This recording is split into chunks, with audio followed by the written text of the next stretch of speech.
evening, ladies and gentlemen. I'd like to call to order the March 16th Board of City Commissioners meeting for Shawnee, Oklahoma. Call the roll, please. Noble. Agee. Here. Karen. Here. Mayor. Here. Paul. Here. Shaw. Here. Dykstra. Here. We have quorum. We do have a quorum. If you're able to stand, please stand and recite the Lord's Prayer. And Linda, can you lead us in the Pledge of Allegiance? Our Father, who art in heaven, hallowed be thy name. Thy kingdom come, thy will be done, on earth as it is in heaven. Give us this day our daily bread, and forgive us our trespasses, as we forgive those who trespass against us. And lead us not into temptation, but deliver us from evil. For thine is the kingdom, and power, and glory forever. Amen. Commissioner Agee, would you lead us in the flag salute, please? Attention, position, pledge.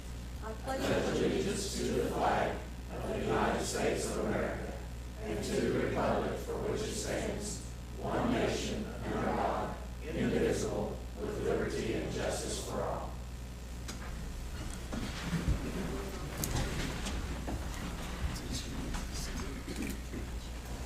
Sometimes those things are They're scary.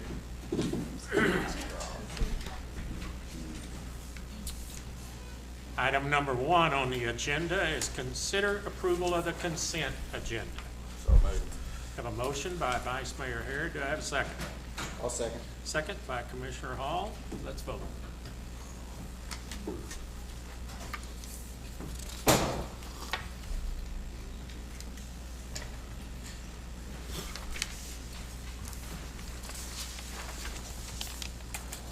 Motion carries.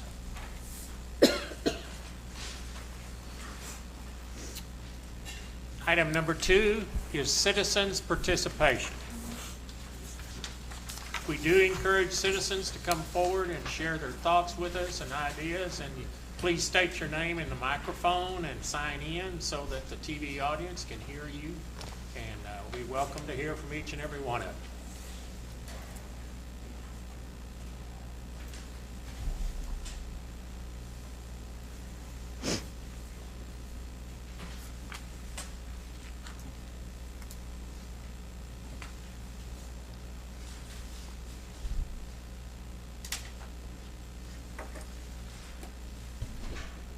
My name's Mike McCormick, and I don't think I'm a stranger to most people up here.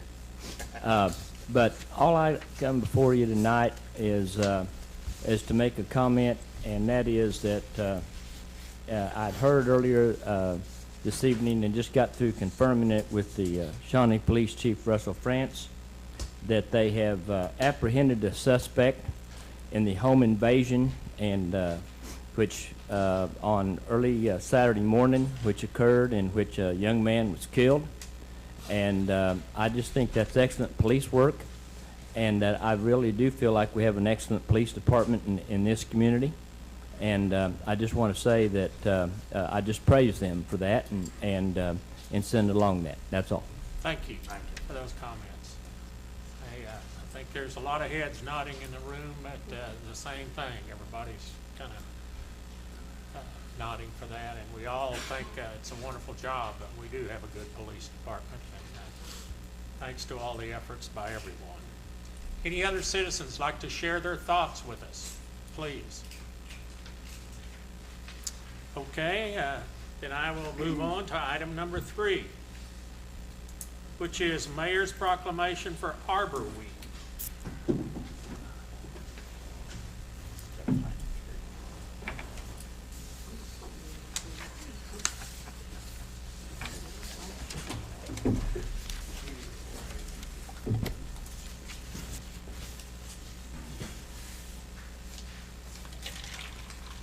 Arbor Week. Whereas Arbor Day is celebrated nationally to encourage Americans to maintain and replenish our country's vast forests, orchards, and woodlands.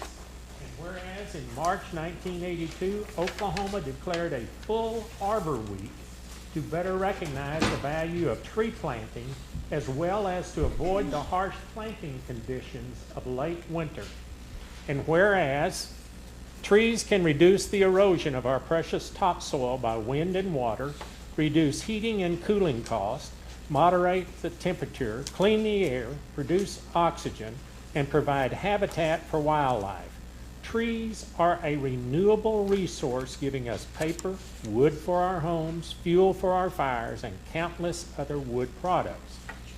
And whereas trees in our city increase property values, enhance the economic vitality of business areas, beautify our community, and are a source of joy and spiritual renewal. And whereas the city of Shawnee has been named as a 2014 Tree City USA community by the Arbor Day Foundation, this is the 12th year Shawnee has received this national recognition. And whereas trees, wherever they are planted, contribute immeasurably to our wonderful city of which we are most proud. In honor of Arbor Week, the Shawnee Beautification and Enhancement Committee will be planting a tree at Kids Space Park on March 19th at 4 p.m. And they would like to invite everyone to attend. That's March 19th at 4 p.m. Now, therefore, I, Wes Maynard, Mayor of the City of Shawnee, Oklahoma, by the authority vested in me, do hereby proclaim the week of March 22nd through 28, 2015 as Arbor Week. James? Thank you. Thank you. You want to say anything about the trees? Okay.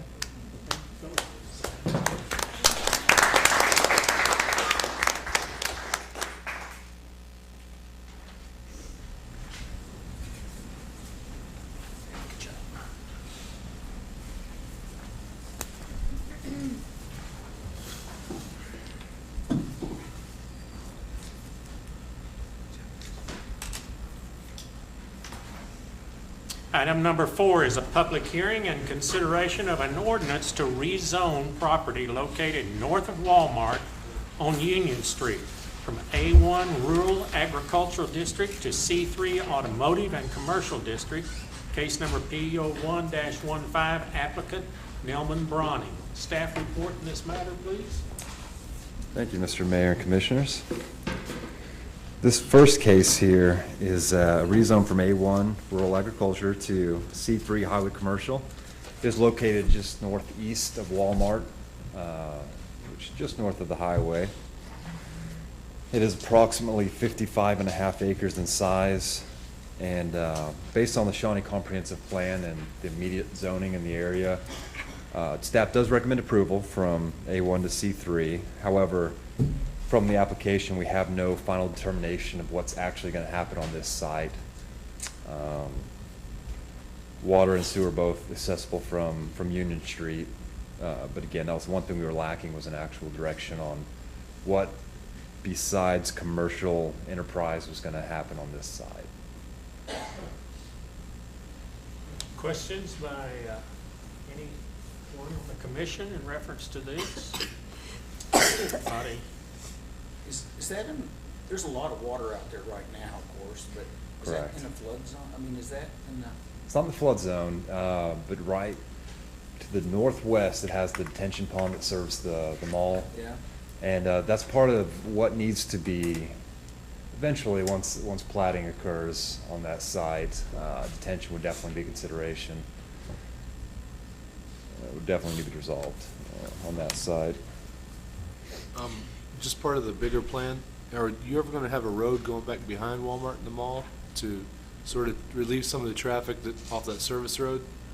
I believe it's West Tech that's just right there. Is that right, Justin? It is. It's West Tech that's there. That was one thing mentioned by the applicant, that as far as the portion that she plans to rezone, that the future extension of West Tech across would be possible. From her end, she doesn't own the property necessarily the west of there, but that's a consideration on that side. How far up is West Tech, Justin, from the I-40? Is it gonna be on that side of the, like if we're talking right It's behind? not open, is it? West Tech's not open to there. No, It's not, It's about half a mile, about isn't it? half a mile. it's about half mile. Okay, but right, I guess what I'm talking about is getting to the mall, right behind the mall and Walmart. If we could, is there any plan to get rid of some of that traffic off of I-40 service road? Because it's a nightmare. We're There's kicking not through. a city plan at this Harrison. point. What Justin mentioned is that this, part of the development of this parcel could include additional land dedication and right-of-way and even construction of some of the physical roadway improvements, but there's still a connecting piece that would need to be required on either the west or and the eastern end to fully have that connection. Okay. All right, I just, Is that how it was zoned before? I mean, not before this, but is that how Walmart is zoned, the automotive and commercial district? Correct, it is C3. Is it CP right there, Justin? Let It me. is, yes. It is CP, so the Walmart is technically zoned there for that commercial shopping center type district.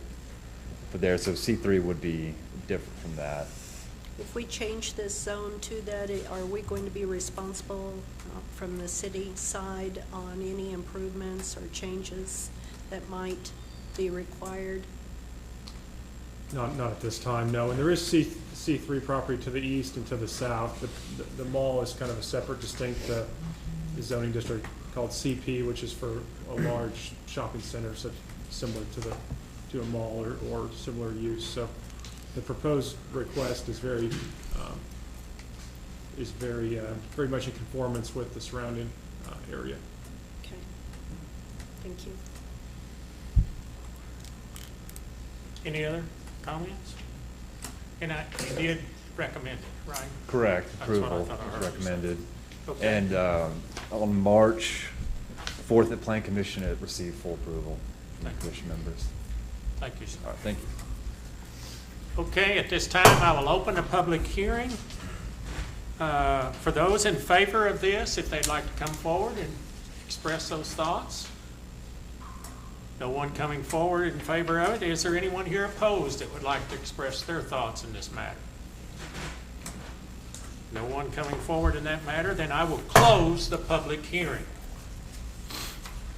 Are there any conditions on that? We're not talking about the final plat anyhow. No, just the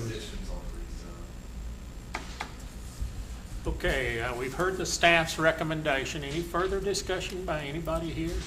I'd move we approve Oh, the now, rezoning. okay.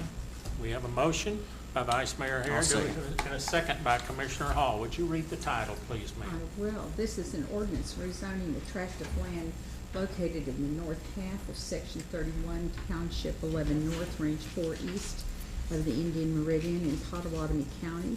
It's located north of Walmart and west of the BNSF Railway. It is accessed by Union from A1 agricultural to C3 automotive and commercial. You're not going to read that whole position? just No, gonna- ma'am. Unless you just insist. Okay, having heard the title, let's vote. This matter. You want all the description right Motion carries. Item number 5 is a public hearing and consideration of an ordinance to rezone property located at 1500 East Independence Street from A1 Rural Agricultural District to R1 Single Family Residential District. Case number P04-15, applicant Landis Engineering, LLC. Justin, do you have a report in this matter here for us, sir? Thank you again. If it suits the commission, this will be actually a joint staff report for agenda item 5 and 6. Is that right? 5 and 6. Okay. So this will cover the rezone, case P04-15, Page 75. and the preliminary plat, case SO4-15, as they are both in relation to Tamarack, the village, same applicant.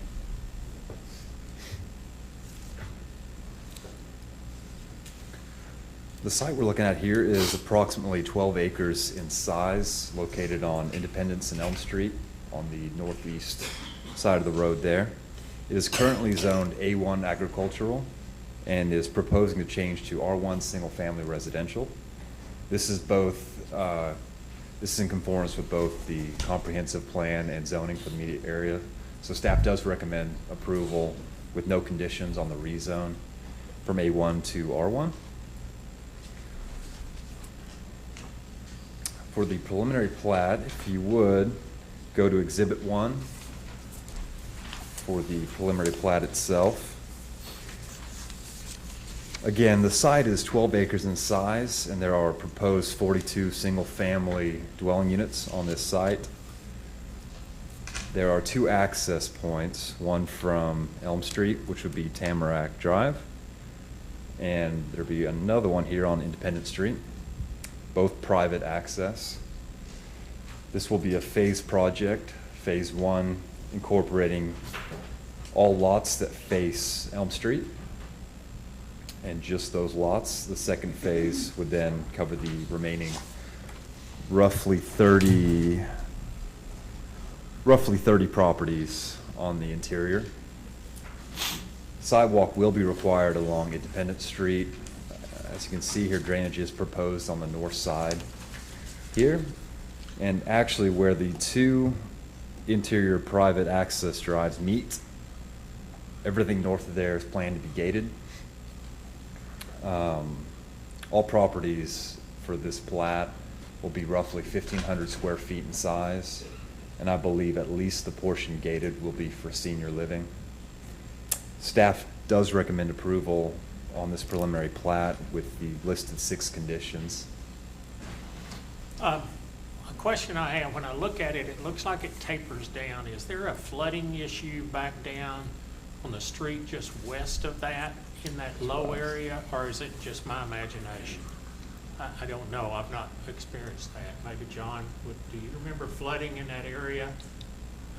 Which would be just north of Independence down, it seems like There's it. some drainage issues need to be addressed on this. I think A2 tells it all. Okay. Nothing's been submitted yet. Okay, I overlooked that.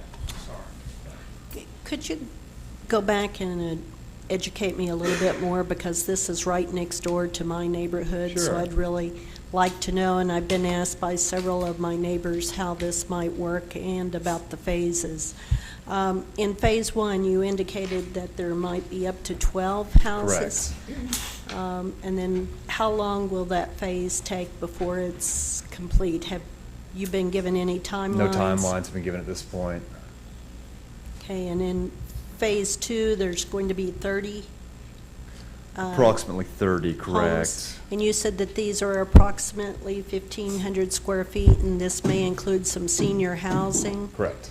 Can you educate me how that works with senior housing among the same kind of residential homes as other homes? Is there unique requirements that must be met, or how does that work?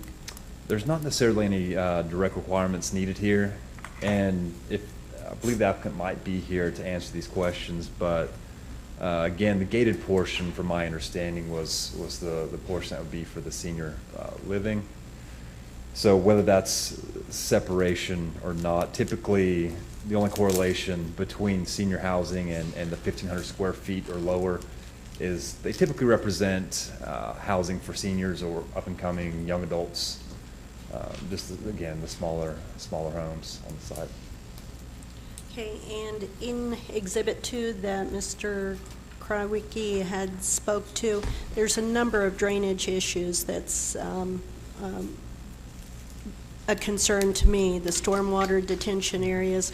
We've got a lot of flooding that has occurred in our backyards over in behind our housing units. And we've had to self-build our own drainage Sure. areas. So this is a major concern to me, that we Okay. might have this kind of drainage coming down into our units when we can't even stabilize our own storm drainage Sure, problem. Sure. I believe there will be corrections necessary, as John points out, Mr. Krawicki, as far as along Elm Street, correcting some issues that exist already. Well, it indicated in one of the bullets here that no improvement is shown on the plat on how runoff will be conveyed to the detention area. Correct. And that's a concern to me, because we need some type of structure there to show how that runoff will Sure, be sure. conveyed to the detention area.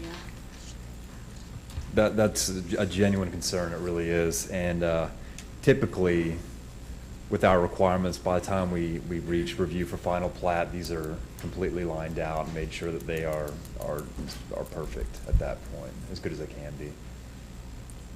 We're kind of in a preliminary state of the review process right now, where before the applicant needs some assurance of some preliminary approval before they spend additional funds, substantial funds on detailed engineering plans. And so certainly understand your concerns, Commissioner. A lot of this, all of the concerns expressed by the city engineer will have to be addressed with final plat, or we won't bring it to you and we won't recommend approval. And what the code says is that any new runoff that's created on this site will have to be detained and released off of this site at the same rate that it is today, which is essentially undeveloped. And so that would address the concerns that you have and that perhaps your neighbors have from in terms of any increased water. So we will have much more detailed plans and detailed engineering before you see this again and before any house is built. Well, just make a note, I'm hearing from one commissioner, and just an observation is that we need to be sure and focus a lot on the drainage in that area. And I see John nodding his head back here with the crowd. So, okay, look at that real hard when we get down to that. Absolutely. Okay, I'm sure we won't get that question right. Oh, Comes up definitely again. not. Right. Okay. Any other questions? Okay, then we have a staff recommendation, and I believe the planning commission did approve, recommend it. Yes, sir. So Chair will entertain a motion in this matter. Hearing. No? There is a hearing on number 5. Number 6, there is not. We did. I'm sorry. I was down on number 6. I put a check mark by number 5. Thank you already. I will open the public hearing then, okay?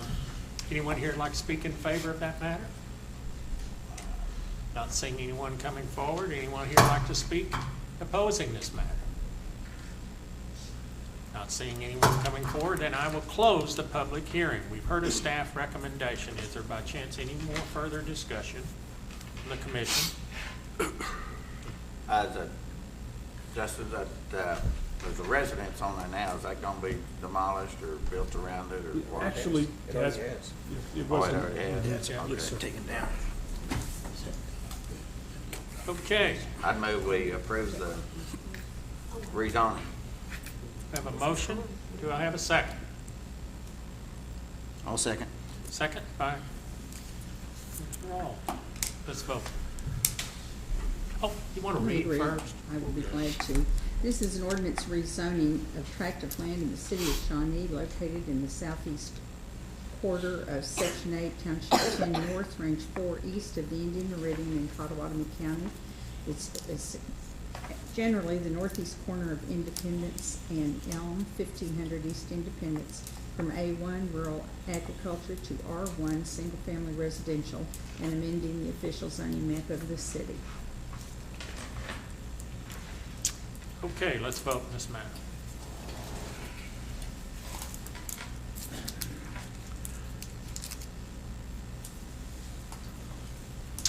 Motion carries. Now I'll try item number 6. Consider approval of a preliminary plat for Tamarack, the village located on the northeast corner of Independence and Elm Street. Case number SO415, applicant Landis Engineering. Will the final plat come before the commission? Yes, sir. And we had our staff recommendation in this matter. Approval with conditions. Right, approval with conditions, okay? I move we accept the preliminary plat with conditions as outlined by the staff. Okay, we have a motion to approve it with the conditions outlined by the staff. Do I have a second? I'll second it. Second by Commissioner Agee. I'm sorry, who made the first? Can we get the conditions? that- Vice Mayor. Yeah, with conditions. What are the conditions again? It was there's- the ones that were highlighted, those bullets on the, There should be 6, I believe. 6 of them. okay. Got it. As far as the staff recommendation Okay. Okay, everybody comfortable now to vote? Yeah. Okay, let's vote.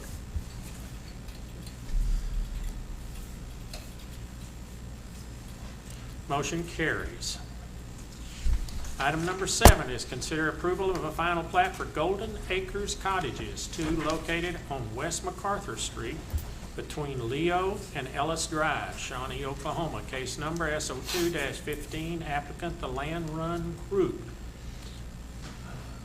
Is this the one we talked about a week or so ago? Correct, it is. 1 month ago, February 17th, we had the approval for the rezone from R1 single family residential to PUD, and preliminary plat approval both on the same day 1 month ago.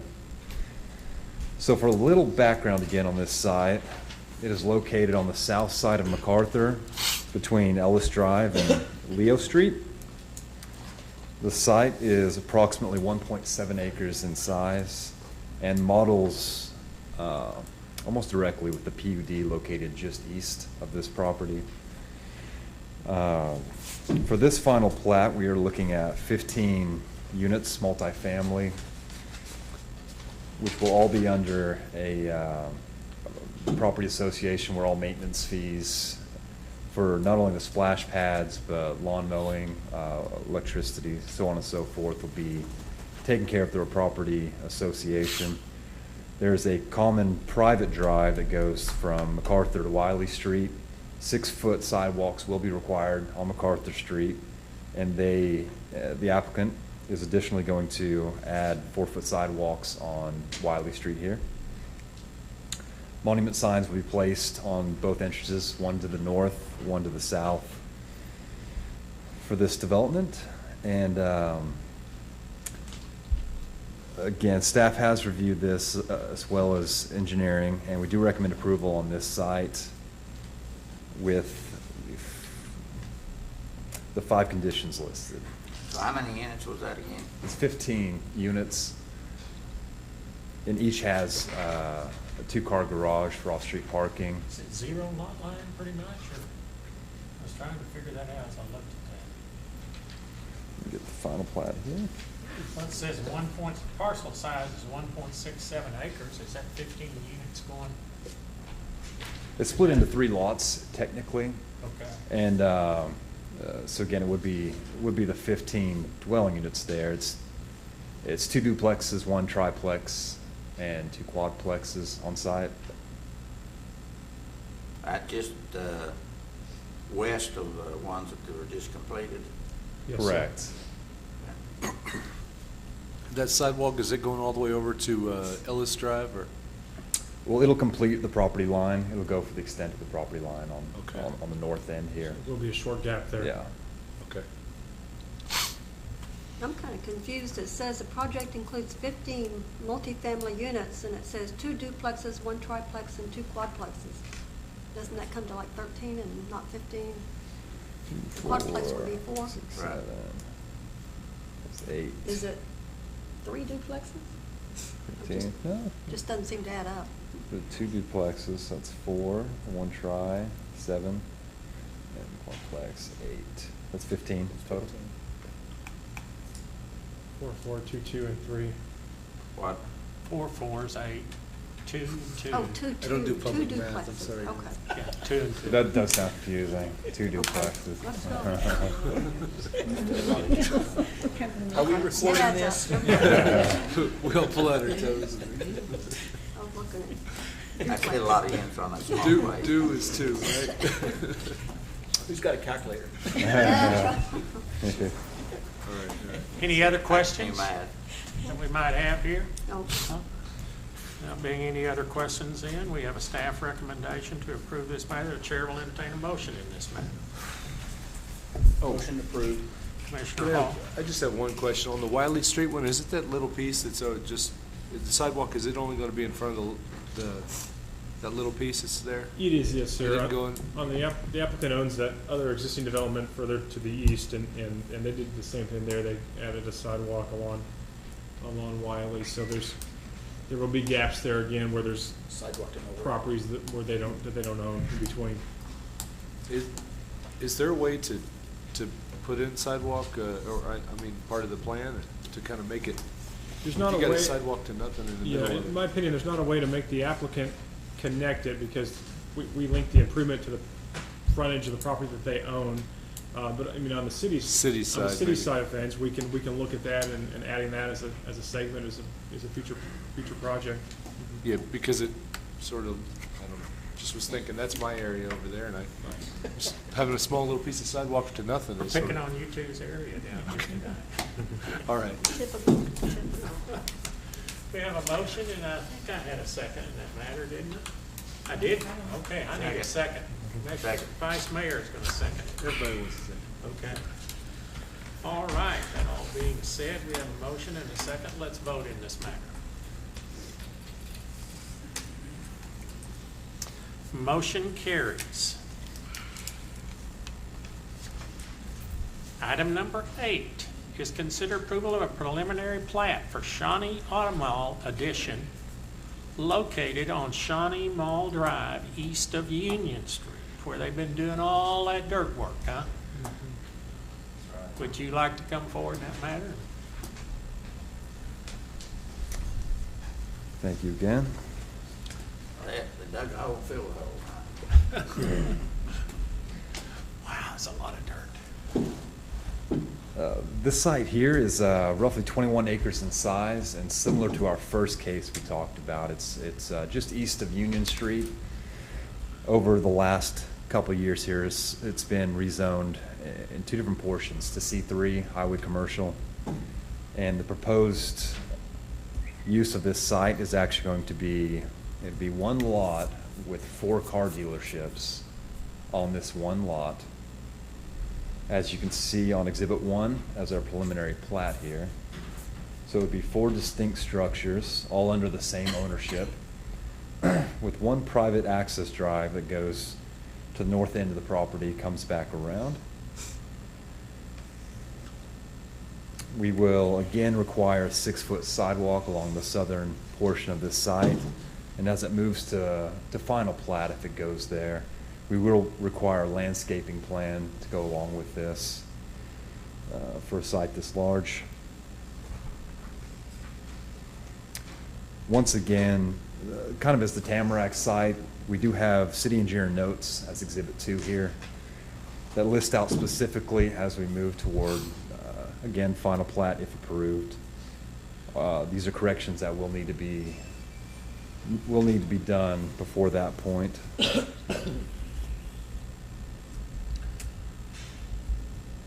Staff does, in this case, as long as the conditions are met, recommend approval for this site.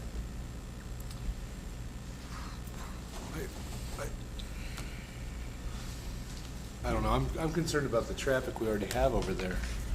If there's one entrance coming in from the highway service road, there's no other way to get over there to it.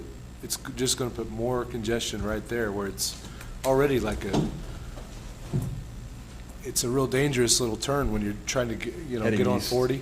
Yeah. So you're heading east from Harrison over towards Kickapoo on the service road. Right. If there's going to be more traffic pulling out of there, if we don't do something about that, do you think that we could support this, like in our plan?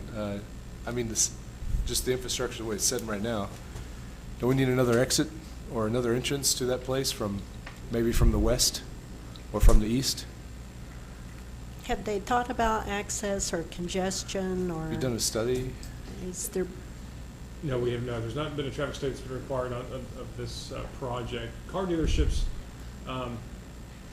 in and of themselves, don't generate the kind of traffic that the traditional commercial does.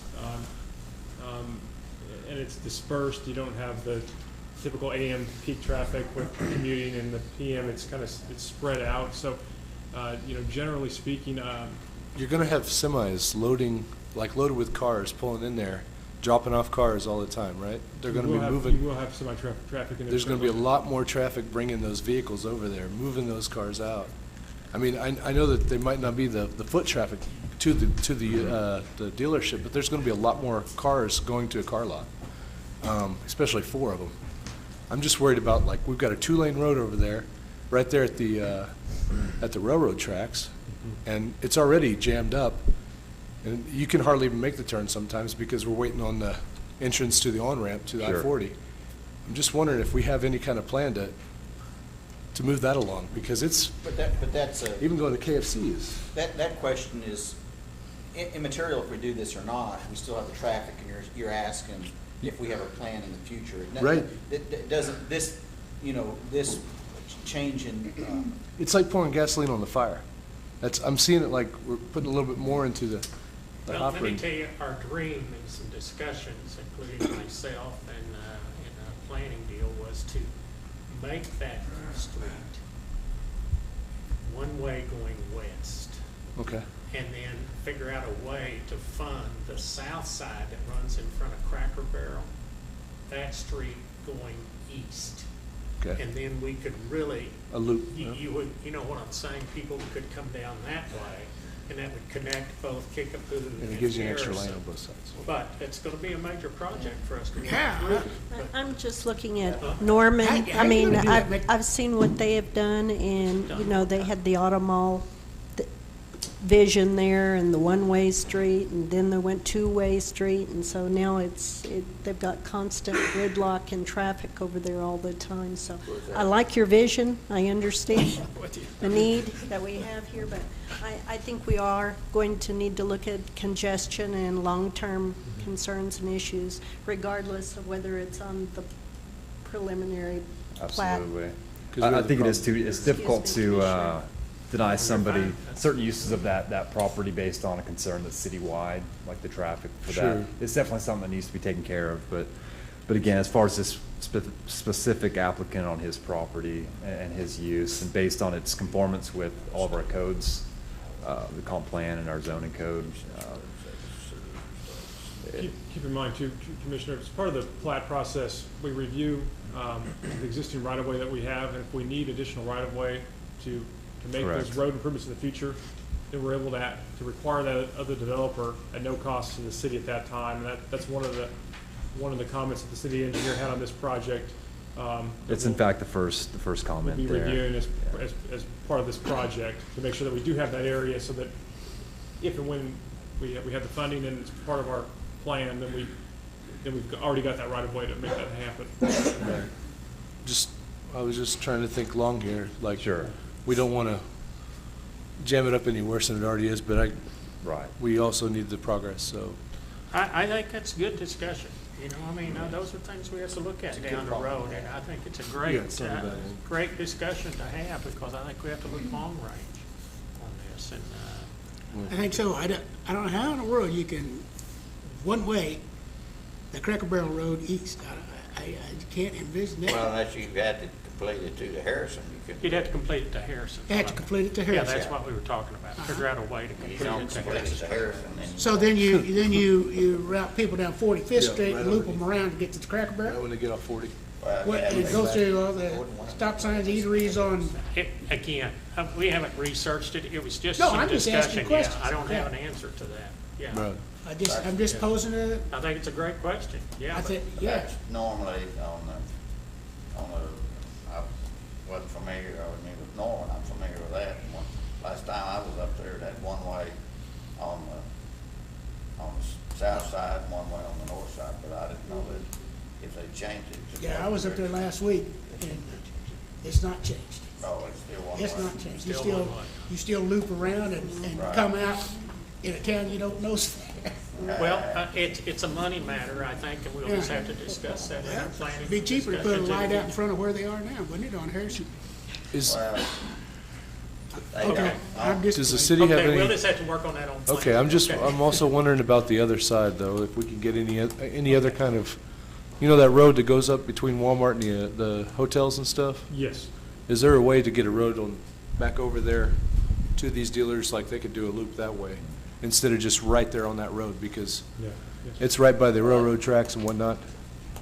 We talked about Do we that have with any with them. Plan for that or anything? That's all I'm and asking. Right now, they did not show that, but that was something that we discussed internally. There's some ownership issues with land. Okay. Correct. That's the challenge there, but I think, you all have raised really good concerns, and Wasn't sure if there's right and away. there is a lot of Of course, they congestion. want the frontage on I-40. mean, they'd probably get top dollar for it,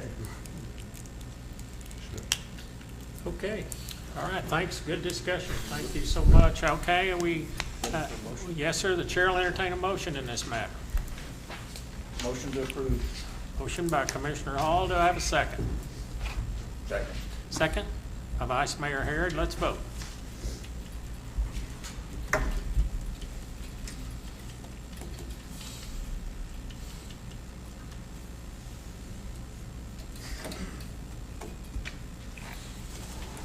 Motion carries. Item number 9, discussion, consideration, and possible action of a resolution approving an amended and restated trust indenture for the Oklahoma Municipal Retirement Fund, providing amendments to the trust to authorize daily valuations and daily accounting for assets within the master defined contribution plans administered by the Oklahoma Municipal Retirement Fund, providing for daily valuation of participant accounts in the defined contribution plans administered by the Oklahoma Municipal Retirement Fund, improving procedures and rules for accounting of such assets, providing for effective date of amended and restated trust indenture, and continuing existing trust as amended in full force and effect. We do have a representative here, and we have Tammy, so we know Jody, but Tammy, you lead us into this discussion, Okay. please, ma'am. What you have before you is from the Oklahoma Retirement Fund trustees to approve an amended and restated trust indenture. The trust indenture is the plan that controls the plans for all the OMRF cities. Hey, time out. Our employees are involved in this, right? Our city employees. Our non-union employees Right, have non-union. retirement So through that's what we're OMRF. relating this to bring everybody up to speed on this. Okay, I'm sorry. And in order to change the trust indenture, there must be 2/3 of the member cities vote in favor of it. And essentially what this would do would allow the defined contribution members to be able to value their plans daily. Right now, if a person wants to have an election change as far as how their investments are, the change is not made except for once a month. And now they can change it daily, or if this is approved, they can change it daily, and they can see the value of the account daily. Jody Cox with OMRF is here if you have any questions about it. That just brings it, it's like my 401K, right? Then it changes I can change elections and the next day. It kicks Yes. in, right? That's Yes, what- it's updating us, to be quite honest. Remember, we were formed in 1966 by the city of Shawnee and the city of Ada, and we were a public trust, and we were joined by 26 members at the very beginning. We have 215 members now, and this is getting us an updated, real-time investment vehicle for your non-uniformed and your department heads to be able to move their investments daily, and also to process distributions more quickly. So again, in a public trust environment, we need 2/3 majority vote. We do hope Shawnee is one of those votes, because once we get that vote, then we'll come before you with a master plan document that allows us to do the same thing. But we have to get the trust indenture to be able to be updated on a daily basis as opposed to monthly. So I can go page by page. You've been given an outline, but any thoughts or concerns about the trust indenture amendment? Yes. If it goes from instead of once a month election changes Yes. to daily, will your staff be able to handle that, or is it going to be digital? That is a great question. It's going to be much more digital. We are actually partnering with a record-keeping firm that does this nationwide.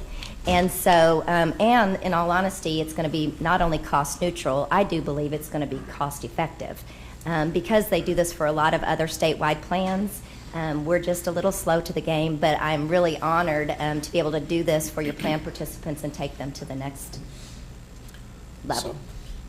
So yeah, we have a record-keeping partner. We actually went out for RFI, and we have 3 potential candidates, and we can't announce who we're partnering with until I know I have the votes. So once I have the votes, my hope is in our April meeting, we'll announce our partner, and May 1, we'll start with the conversion. It will take, don't get excited, employees, it will probably take September 1 or October 1 before the change is completely finished, and then we'll be able to roll it forward. So again, we're very excited. We hope you guys are too. Okay, but it'll be some kind of a third-party administrator that handles all that? Absolutely. It's a third-party record keeper. Record keeper, Our okay. staff still stays, we will still be doing plan administration, trust administration, and helping, like some of the cities aren't as new age as you all, that you guys will be able to upload everything, but some of our cities are very small because again, we have 215 members across the state. So those will still help get those online and things like that. So Will the employees be protected from solicitation from outside parties? like absolutely. Insurance groups or In whatever? fact, this will still look and smell exactly like the Oklahoma Municipal Retirement Fund. We will not let them brand their own thing. We will co-brand. We will continue to be the retirement plan sponsor, so they will not be able to send. clearinghouses, none of this sold? Not at Okay. all. Not at all. It is protected plan information. And do the employees have online access to the They information? do today as well, but today, if they go online, they only see their account balances updated monthly. So in the future, they'll still have online access, but it will be real-time. more real-time. Okay. Okay, good. Sounds good. Any other questions? Is it a 401K or is it a 403B or whatever? You are so close. It is a qualified 401A. A, okay. Because you're a local state government plan, you can't have a 401K. Okay. So it's a 401A, and it is a qualified plan. That's important. And we keep your plan in compliance with the IRS. So again, once we get this changed, we will have another step, phase 2, where we'll have to come before you with the master defined contribution plan to show those accounting changes too. The fees, I'm sorry. The fees, yes, go. Do the fees for this third-party group, the third-party billing company, does it come out of the employee's pay? Or does it come out of, are they going to have to pay this out of their earnings? It will be the same as it is today, and yes, it comes straight out of their participant accounts, and it is. No changes, though, to their fee schedule? In fact, no, I think it's going to be a favorable. I think it's going to be lower. From all of the proposals I've looked at, and I'm going at this very methodically because I want this to succeed. Everything I'm seeing, I think the fees might even be lower than they are today in the monthly environment, and the product is going to be greater. So we're very excited. It will be cost neutral or less than it is today. This is because OMRF is bargaining as a group, right? We are. We have, collectively, we have 775 million in trust assets. On the defined benefit side, about 475 million is defined benefit, and on the defined contribution side, we have about 300 million statewide. What we're hoping is once we get this product in place, we might be able to recruit some of the really large cities in Oklahoma, such as Oklahoma City and Tulsa. Right. Today, they won't look at us because we're monthly. So it's kind of one of those crossroads that we're at, and we're in I'm going to say a growing place, but it is an exciting place to be, and I think that economies of scale, that's why we were formed, to make sure that we have the resources pooled together. Right. So it's possible that it could, like I said, become even favorable for the fees, but it is taken right out of the plan participant's account. It is fully disclosed to them.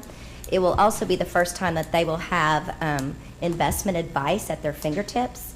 In the past, we've given education and tools, but we'll have online investment advice built within the product, and if they want to have a real live conversation with an investment advisor, they can pay extra for that, but all those fees will be disclosed, and they can say yes, and then they can talk to an actual investment advisor as well. So all of it, I mean, truly is going to be a plan improvement. It's just going to take us some time. So will there be any cost to the city with this kind of switch? Not at all. Again, it is a percentage of plan assets. So it's nothing that you guys budget for, but it's taken as a percentage of plan assets. So again, it affects the plan participants' account balances, but it's directly correlated to their plan assets. Today, our fees, if you want to get into that, is less than 1/3 of 1%, all in. So today we're at 0.28%. So, and in this new environment, like I said, it could be less. That's annual? That's all in. That's admin, record keeping, attorney's fees, because again, we're watching your plan to continue to keep it in compliance with the IRS, so that's all in fees of 0.28%. Okay. That's not 28%, 0.28. So that's, I say we're the cheap guys, but don't let that get around. 0.28 of 1%. Yes, is what you're saying. 28 basis points. Right. Let me just ask one question. Is it the staff recommendation that we Yes. approve this? Yes, it Okay, is. I just wanna want to be sure, okay? Chair will entertain a motion in this matter. I move to, Commissioner Dykstra? I move to approve resolution approving the fund, yeah. Okay, we have a motion by Commissioner Dykstra, and we have a second, no, we have a second down here. On my very far left. This is Mr. Vogel, I know, but I'm saying, you can't just get it, see? Mr. Vogel wants to get that second. We're ready to vote. Says number No, you gotta read. Yes, can she read? Yeah. This is a resolution of the City Commission of the City of Shawnee approving an amended and restated trust indenture for the Oklahoma Municipal Retirement Fund, providing amendments to the trust, authorize daily valuations and daily accounting for assets within the master defined contribution plans administered by the Oklahoma Municipal Retirement Fund, providing for daily valuation of participant accounts in the defined contribution plans administered by the Oklahoma Municipal Retirement Fund, and providing, I believe that should be, procedures and rules for accounting of such assets, providing for effective date of amended and restated trust indenture, and continuing existing trust as amended in full force and effect. Okay, let's all vote, please.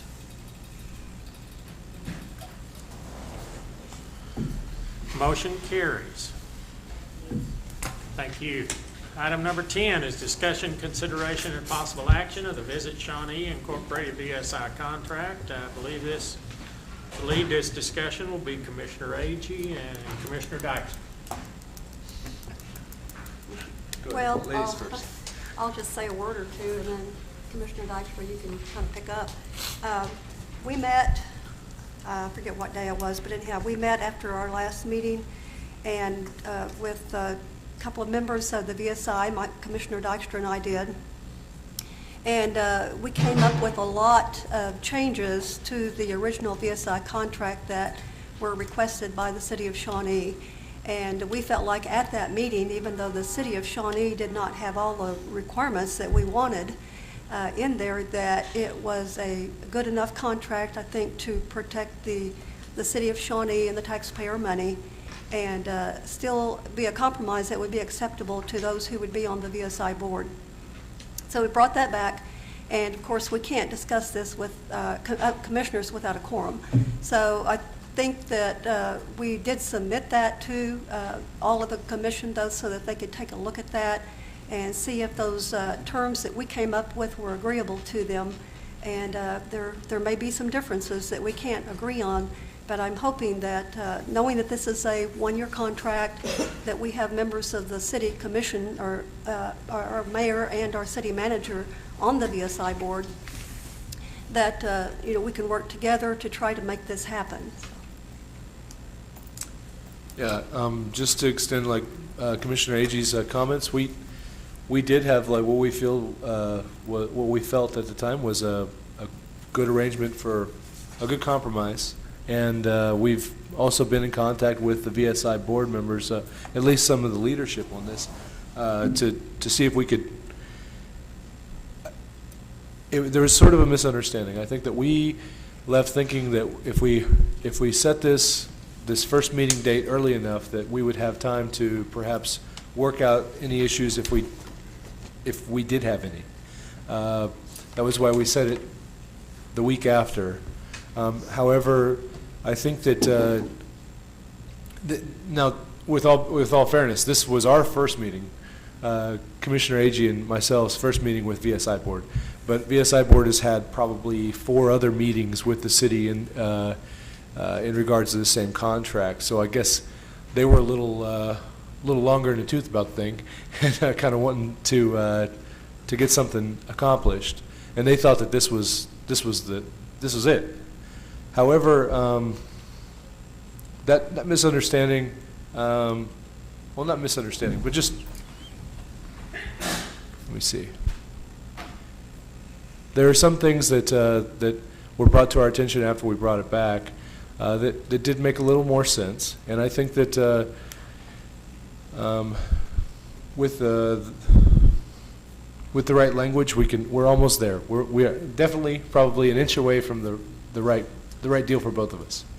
And Mr. Hall, do you have any? Well, yeah, I do think that we're close. I don't think the at least the last contract that I reviewed, I don't think is something that I can support as it is. But I think that we're very, very close. I think that there's 3 or 4 things that are very reasonable requests to change. One is the spending limit for anything that's not already on the budget.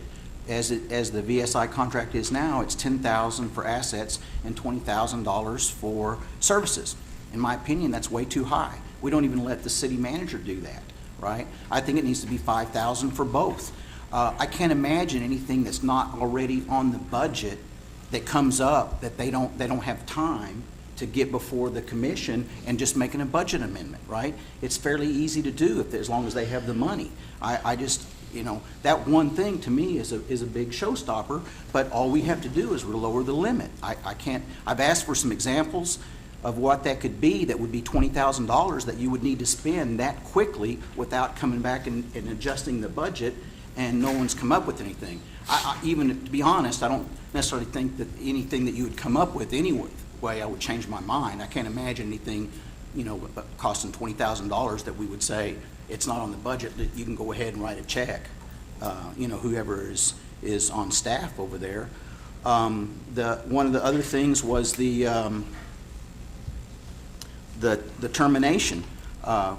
Right now, it would take 180 days to terminate. Our standard policy, well, I don't know if it's a policy or not, but most of the contracts that I've been a part of have been 90 days or less. Again, I don't know why it would take 180 days if there was ever a reason to terminate, but that just seems excessive to me. It's not typical that, from my experience, I think 90 days is a very reasonable request on that. One of the other things is, right now, there's not a conflict of interest clause in the VSI contract. There is something in the bylaws. To be honest, I've read that bylaws a couple of times, and I don't understand it.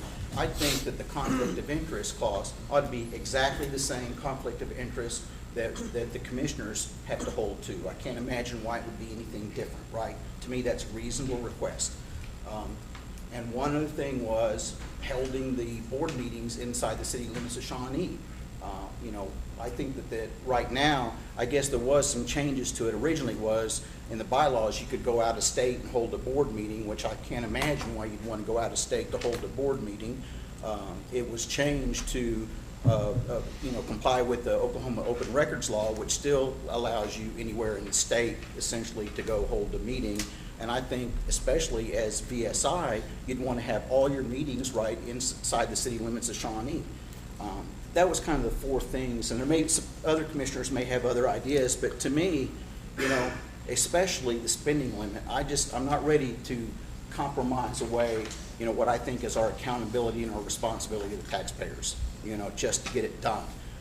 And I know what Linda says, that we might be able to change this in the future. Well, if you want to change it in the future, time out. Let's change it right now and make it right now. Let's don't try to sign it and then think we're going to change it 3 months from now or 6 months from now or a year from now.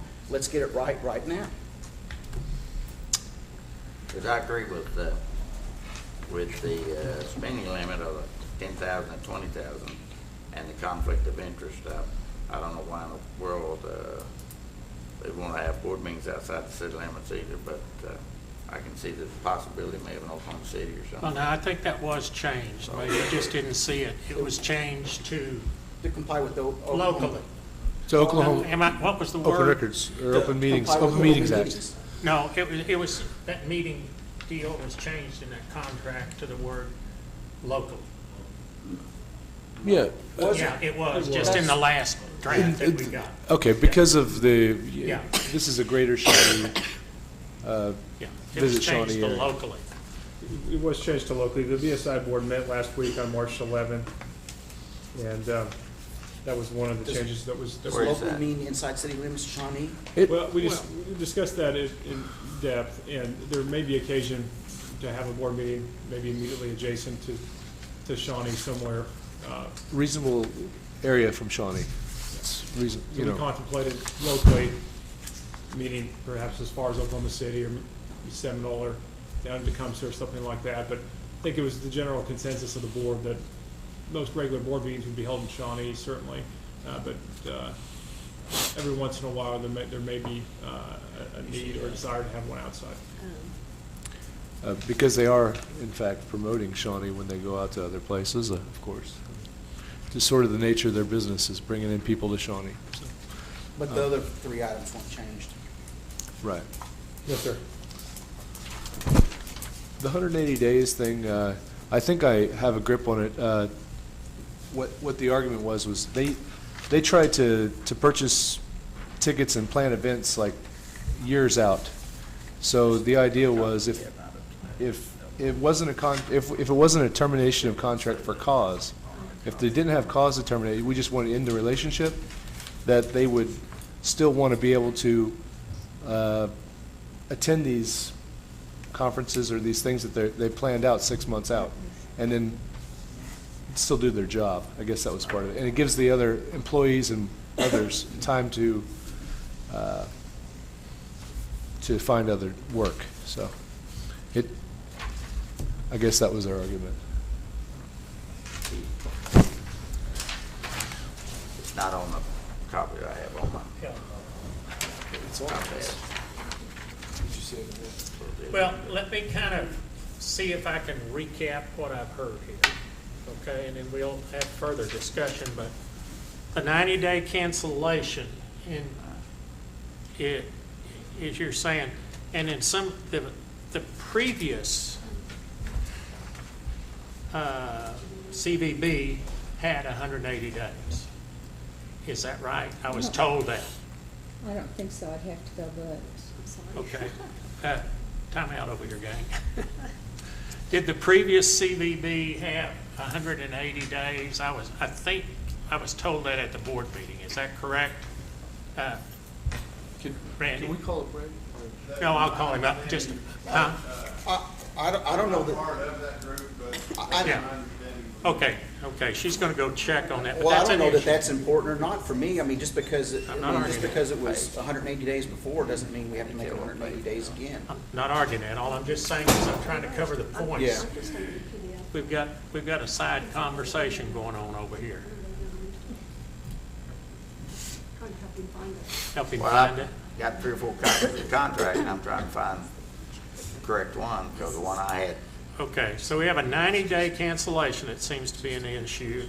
The meeting changes seem to have been resolved. Is that Well- locally or? Well, it says on that locally, so. Yeah, it says on this locally. I mean, I don't know why we just wouldn't say City of Shawnee, you know. But that one. Okay, that's not big. Spending limit, okay, it's currently under the proposed contract of how much? 10 and 20. It's currently- 10 for 10,000 for assets and. If it's not in the 20,000 budget, Yeah, and 20,000, and somebody is suggesting that be reduced to 5 and 5. 5 and 5. 5 and 10. I think it was 5 and 10. 5 and 10. Was the original one that Mary Ann sent us was 5 and 10. Reduced to 5 and 10. Okay? It's my understanding that another issue was the one on the budget review, that the city was wanting to review the budget before it went to the Budget Review Committee. That was one of the issues. I don't know again, I'm not, That was just something that was voiced. before it goes to the contract review? Yeah.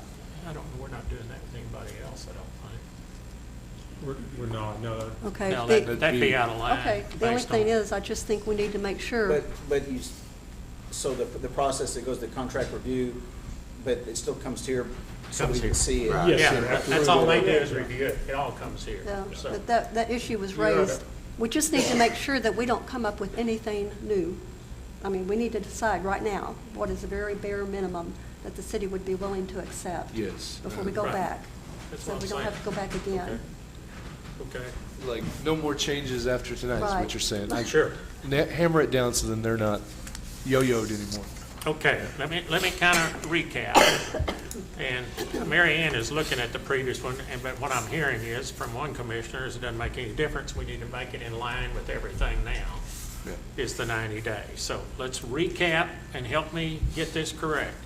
The 90-day cancellation,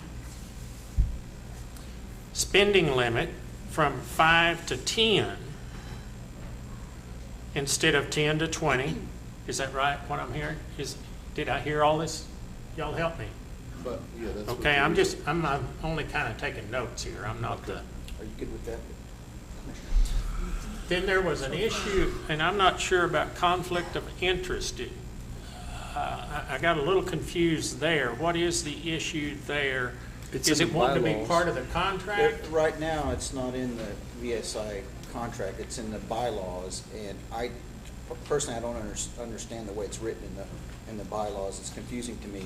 And so I'm saying that, why wouldn't we just put it in the VSI contract, right? Because the bylaws can be changed anytime anyway, without us even knowing it necessarily, unless somebody brought it to our attention. Do we have that in anything else? We have the city mayor and the city commissioner, or city manager on the board at all times. They're voting members, and But they're not the majority. No, You gotta but, remember, yeah. but you guys are monitoring, you're there at every meeting, so. Is there a reason that anybody would be opposed to putting a conflict of interest clause in the VSI contract? Why would anybody be opposed to that? As terms for breach of contract? No, just have the No. clause in there to, good About how you business conduct starts with a business. good contract. Everybody knows exactly, Right. there's no ambiguity. Sure. I can't imagine why anybody would be opposed to that. Isn't it covered in open records and open No. meetings law? No? Okay. Okay, Well, then- Mary Ann, I'm sorry to That's okay. hit you with that surprise. I No, didn't mean to. that's okay. It's, part of it is that it's a different structure. Right. And the current contract with the chamber is for 1 year or until such time, remain in effect till June 30, or until a replacement entity is created, at which time a new agreement shall be negotiated with that entity. So that's the current, so it kind of doesn't apply. But when we had our disagreements with the chamber and did basically this agreement, the contract was made to be year to year. And it automatically expired at the end of the year unless the city approved a budget. So to that extent, there was no termination clause. The way it worked, the couple of times we did that, was that it came before the contract review committee, and contract review committee sent it on with a recommendation, and that would have been 90 days or less. But it ran a fixed term year to year unless, and we put a provision in there that if, for whatever reason, the commission didn't get around to specifically approving it, that approval of the budget would constitute a renewal of the contract. And that arose because over time, with the way we were doing it forever, up until 2012 or 2013, commission generally just didn't even look at it. So it just kind of automatically renewed, and nobody talked about it. One of the chamber's concerns when we went to this was, well, what if you just don't do anything and we left hanging? And well, if they approve it in the budget, they've approved it. But in that agreement, you absolutely approved the budget, and that does not exist in the VSI, current VSI contract as I read it. It does come before the contract review committee, but contract review committee doesn't start meeting until late March or April, and by that time, of course, you're way past the 180 days. So even if the contract review committee recommended non-renewal, you'd have to renew, because you'd be out of your 180 days. So that's the difference. It's just a structure difference. Most of the contracts we have that auto-renew are things like the photocopiers and equipment like that. And those have almost exclusively a 30-day out. Some of them have a 60-day notice. But if the way this is structured, once we notify that we don't want to renew it, it still would go 180 days before it would end. Well, I read it that it's an annual renewal unless 180 days, but maybe it means 180 days at any time. Well, it says unless otherwise terminated by either party. Is that? Well, what it says, let me go down here and look at what it says. Automatically renew unless otherwise terminated.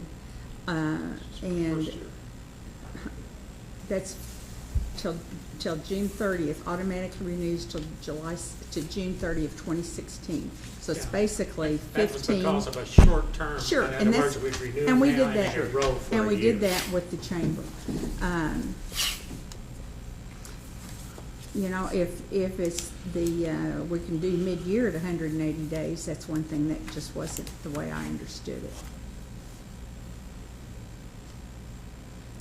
All future contracts for a term of 1 year. If you don't want to renew the agreement, at least 180 days notice prior to cancel. So, I mean, I don't think that's as clear as it ought to be, but the way I read it is it's for 1 year. And so if you wanted to cancel it, you'd need to do it. I just don't know. I don't think it's clear. I read it as 180 days, that you'd have to say so December 31st if you didn't want to renew in July, was the way I understood it to read from our discussions. It may have been you can give them 6 months notice anytime, but that's not the way I Right, and that's the way I'm interpreting it, that if you don't do it, whenever if you don't want to renew it, you have to tell them in December. Otherwise, if you wait until 30 days or whatever before the contract ends, you still got to wait another 180 days from the time you tell them. That's the way I was interpreting that. I'm not a lawyer, but. We still have the breach of contract, or breach of agreement. Doesn't that protect us in other ways? Well, but a breach would mean, you know, that either we hadn't done something we were supposed to do under the contract, or they had not done something. Or a law And violation. There's 90 days to cure the breach. Right. And unless there's some violation of law or embezzlement or something, then it terminates immediately. If the breach is not remedied, the non-breaching party can terminate. That would be, though, at least 90 days. So that covers you on the bad stuff. Well, it covers you in case of breach. Right. And immediately in case of bad stuff. I just think 180 days. I must agree both with Keith and with Attorney Carnes on this, that language in effective date is somewhat ambiguous. We do need to do some cleanup on that. Sure, there's confusion then, If it's unclear to us, it's certainly going to be unclear across the board, I believe. And I think the intent is to be clear on what we're doing and when we're renewing here. Any other comments? Before I purposely held you off, Mr. Gilbert, to hear all this discussion so that you could respond to it, sir. I thought getting you up here and all this stuff going back and forth, so any other discussion here, and then we'll ask Mr. Gilbert to come up, who chairs that, and if he wants to share some things with us, please do. So, okay, I'm not hearing any more discussion coming up here, so please come forward and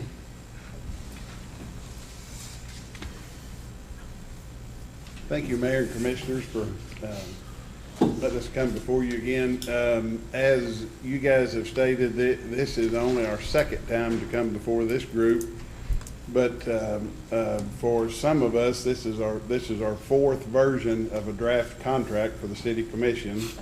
This is the third version that's been sent to the City Attorney for her to review. The fourth draft, the original draft that was proposed before the VSI group in November and was at that time supported by the then city manager and the mayor, voted for those contracts. That was sent to the city attorney, and in our meeting with her then, she didn't have time to look at it before the draft was sent to the VSI. I believe that's what we were told. I've met with two different city groups, me and some of our group has. We appreciate the opportunity to help with tourism in the Shawnee area. We think tourism is a very valuable tool for us here in this area. We think we have a lot to offer. We think there's a lot going on in Shawnee. We're very proud of our area, very proud of our community. And we would like to help the city enhance tourism Obviously, this group's been meeting since, I believe back in July. After roughly 20 years of tourism with the Chamber, working with the Convention Visitors Bureau, very successful group. Won accolades from around the state of Oklahoma. According to the hotel operators, we have a tremendous rate of rental rate for hotels. We have events coming to town. We thought that group was doing a good job. There was some change that occurred a couple of years ago. Gentleman came in, was asked to do a study, recommended that tourism start its own 501c6. You guys blessed that study that came through. I believe last time Commissioner Harrod talked about that study a little bit. Several of you, as well as several of us, met with that gentleman in groups and also individually. You guys came together as a commission, appointed a tourism group. I believe there were some incorporators on that group. There were 4 that came together. Again, it's a 13-member board. Each of those positions are by, for example, the mayor and the city manager. Those appointments are all by position. My position as chairman of the Expo Center. So that group came together back in July. They've met.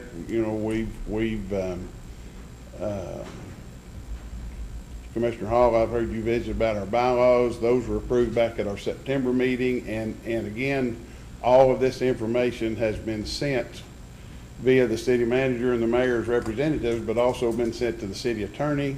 So those have all been looked at and blessed at one time or another by some form of the city commission or the city attorney's office. They've been looked at. I don't know that they've been blessed, but they've been looked at. There's been questions for several months about those contracts. They were approved by the city manager and the mayor in that meeting. They were sent to the city attorney. We had in order for VSI to be a 501c6, the bylaws and articles of incorporation have to be sent to the IRS, as most of you know. So they would at some time had to have been blessed. Now, whether you guys saw them or not, but the commission as a whole didn't see them. Let me interject. We don't control the chain of command. I'll let him comment on this. Well, he's talking about something that is just not quite correct, and it's leading us down a different path. I just wanted to correct one thing. I did not see the bylaws as amended by VSI till after the meeting that we had in the manager's office, and that was at my request. I did not see them before they were approved or after they were approved. I had never seen them until I heard about them that day. I just want that part corrected, that I didn't bless anything because I didn't see it to bless. My mistake. We don't control the chain of custody and how the city communicates with one another. So I'm sorry for that, and I certainly don't want to mistake.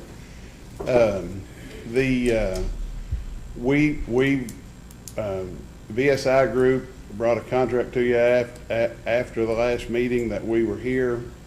The mayor appointed a group of commissioners, Commissioner Agin, Commissioner Dykstra, to work with the VSI group. Ed Bolt and myself met with them, thought we had a very good meeting. We had a very long meeting. There was concessions made on both sides.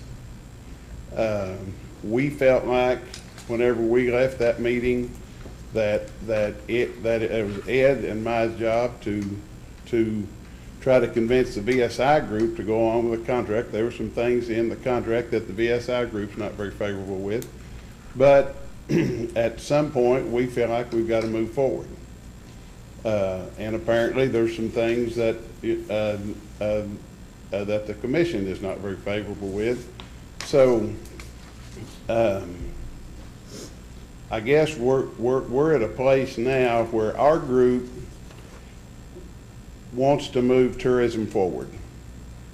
We think tourism, as I said, tourism's a good thing. Tourism's huge for our economy, brings people to Shawnee, and it lets people decide once tourism brings them to Shawnee, whatever venue they choose to participate in, then it's how we treat them that'll determine whether they want to come back again.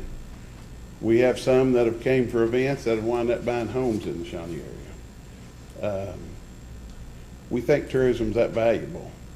So with that being said, our group is willing to move tourism forward in whatever manner the city commission chooses, whether that be with a VSI contract that's in front of you today, or whether it's in-house with the city of Shawnee. We encourage you to do what you think's best for tourism. We kind of feel like it's been stagnant the last couple of years. Our partners with the Chamber of Commerce has done a very, very good job maintaining tourism on what's coming in. We don't think that tourism's been very aggressive the last couple of years, going out seeking other events to come in. So we think it's time for tourism to be aggressive. We think it's time for tourism to get back on the right track. And our group vows to support tourism either as VSI group or as individuals supporting the city in their endeavors. So. Questions? Well, I certainly appreciate that attitude, Mr. Gilbert. I really do appreciate it. I think all of us here are wanting to make sure tourism is going forward strongly. But where do you stand? I mean, you've heard me on the, probably the three things that I think, needs to be modified just a little bit. Or is that something that you can give on, or is that, like on the spending limit? I mean, what? Our group, on the spending limit, kind of the big deal for our group is, one is, you make reference to the city manager. He is an employee of the city of Shawnee. He actually works for you guys. I don't envision VSI board working for the city commission. I view us as being partners. I've talked to some of the board members on the SEDF board, and I asked them, do you guys have to go back whenever you overspend? Do you have a spending limit? They said, not as long as we've been on the board. Maybe it was originally, but now, remember, we want to be partners with you guys. I don't view VSI as an employee of the city of Shawnee. These are industry professionals that you guys appointed to this board. They're very, I would challenge, they're very accomplished in what they do, and they would be very prudent in spending taxpayer dollars. I know myself, I sat on a couple advisory groups for the 1 penny sales tax, and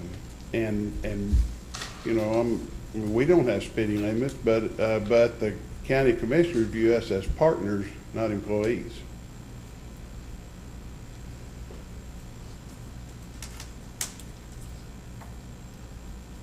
Any more questions of Mr. Gilbert? Anything? Anybody? Well, I'm a little confused. Are you saying that none of these changes that have been requested by the commission are acceptable to the VSI board? I mean, is that a given? Commissioner Agee, with all due respect, which changes? This is our fourth rendition of a contract, and after the last contract, we only had a few changes. After version 3, we had a few changes, and now we've got version 4, and we're asking for a few changes. I think the mayor wrote them down. Let me just kind of see if and y'all help me. So Mayor, you were actually in our meeting the other day. You heard the voice of you and city manager were in our meeting. You heard kind of the thought of our group, so. Well, I didn't hear y'all say you wouldn't approve any changes or anything. Maybe I didn't hear. I sometimes don't hear things, but let me just kind of go over this, what I wrote down, okay, and stay with me.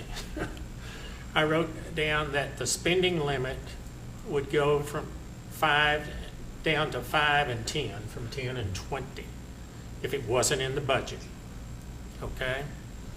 we need to clear up the ending date of the contract. I heard that. Is that correct? There's a little confusion in that area. Is that right, Commissioner Shaw? And Well- what we heard in there? Huh? Mine was that I think on the effective date, if we could kind of clean up that language a little bit to where it was clear when it's going to renew and at what point the 180 days or whatever days that we determine is acceptable between us, if we could make sure that's clear in there. Okay, and then we had the other one that seemed to be, and it kind of ties into the one you were just talking about, the clear up of the 90-day cancellation. Isn't that kind of sort of where we are? That's all part of that. So I'm back down to about, is it 2 now? Just the conflict of interest one? Oh, I didn't mention the conflict of interest should be as part of the contract. I think that. Okay, so let me write this again now. That's Conflict of the big interest. one. Those are the only 3 I know of. Okay, but I added a bunch of notes here. So conflict of interest, the spending limit 5 and 10, and the ending date. How do I say that? Termination. of contract? Termination of contract. Termination of wording. And 90 get the language days to Judge. as opposed to 180 days. But as Mary Ann read it, it was a little confusing. Well, I don't know if the 90 or the 180 The days. renewal, so- the termination, and It's- the breach. what's a little bit confusing is if the contract runs from July 1 to June 30, which is essentially, I mean, we have this little That's what we piece do of with this year. everybody, typically. It would normally terminate, but it says that it auto-renews, and unless one party notifies the other. Well, if you don't, the way I understand that is that if we don't give them 180 days notice that we are not going to want to renew, that we're obligated to renew. And then the question becomes, or so do we end up with a whole nother year and there's no way until you give them notice in December of the next year? My reading is that that's exactly what it says, that it says that if you decide in next year in March that you're not satisfied with how it's going and the contract review committee recommends to you that it not be renewed, that you're already in a position that it is going to automatically renew, so you're 15 months more. Or if you miss the December 31st date and don't do it till the first meeting in January, you've got a year and a half. So that would be my reading of it. Okay, so that's wording in the contract about termination or something, there's still some confusion. Clean up the language. We can the clean language, up, we can okay? clean up the language of when that 180 or 190 starts and when it's effective. I think the bigger issue for you from a policy standpoint is whether you want it to be 180 or some other number. Okay. There's actually some language that was in the retirement fund agreement that I like, and it talks to the termination, and it indicates some good language, I think, in there. It says this agreement may be terminated by either party only as follows, and then it goes into 3 bullets. It talks about effective upon a certain amount of days, 30 days in this case, advance written notice to the other party stating that such other party is in breach of any of the provisions of this agreement, provided such breach is not cured within 15 days after the notice is received. Item B, effective upon the 60 or the 90 or the 180 days, advance written notice to the other party given with or without reason, provided such notice is given after the initial term, or by item C, by written mutual agreement of the parties. And then it talks about compensation earned at that point. But this is some language that would encompass both areas, both the breach and the effective date. So just as a thought. Well, okay. I guess what I'm hearing is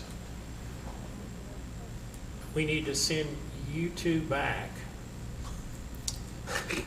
with Mayor, I hate to interrupt your discussion, That's not it.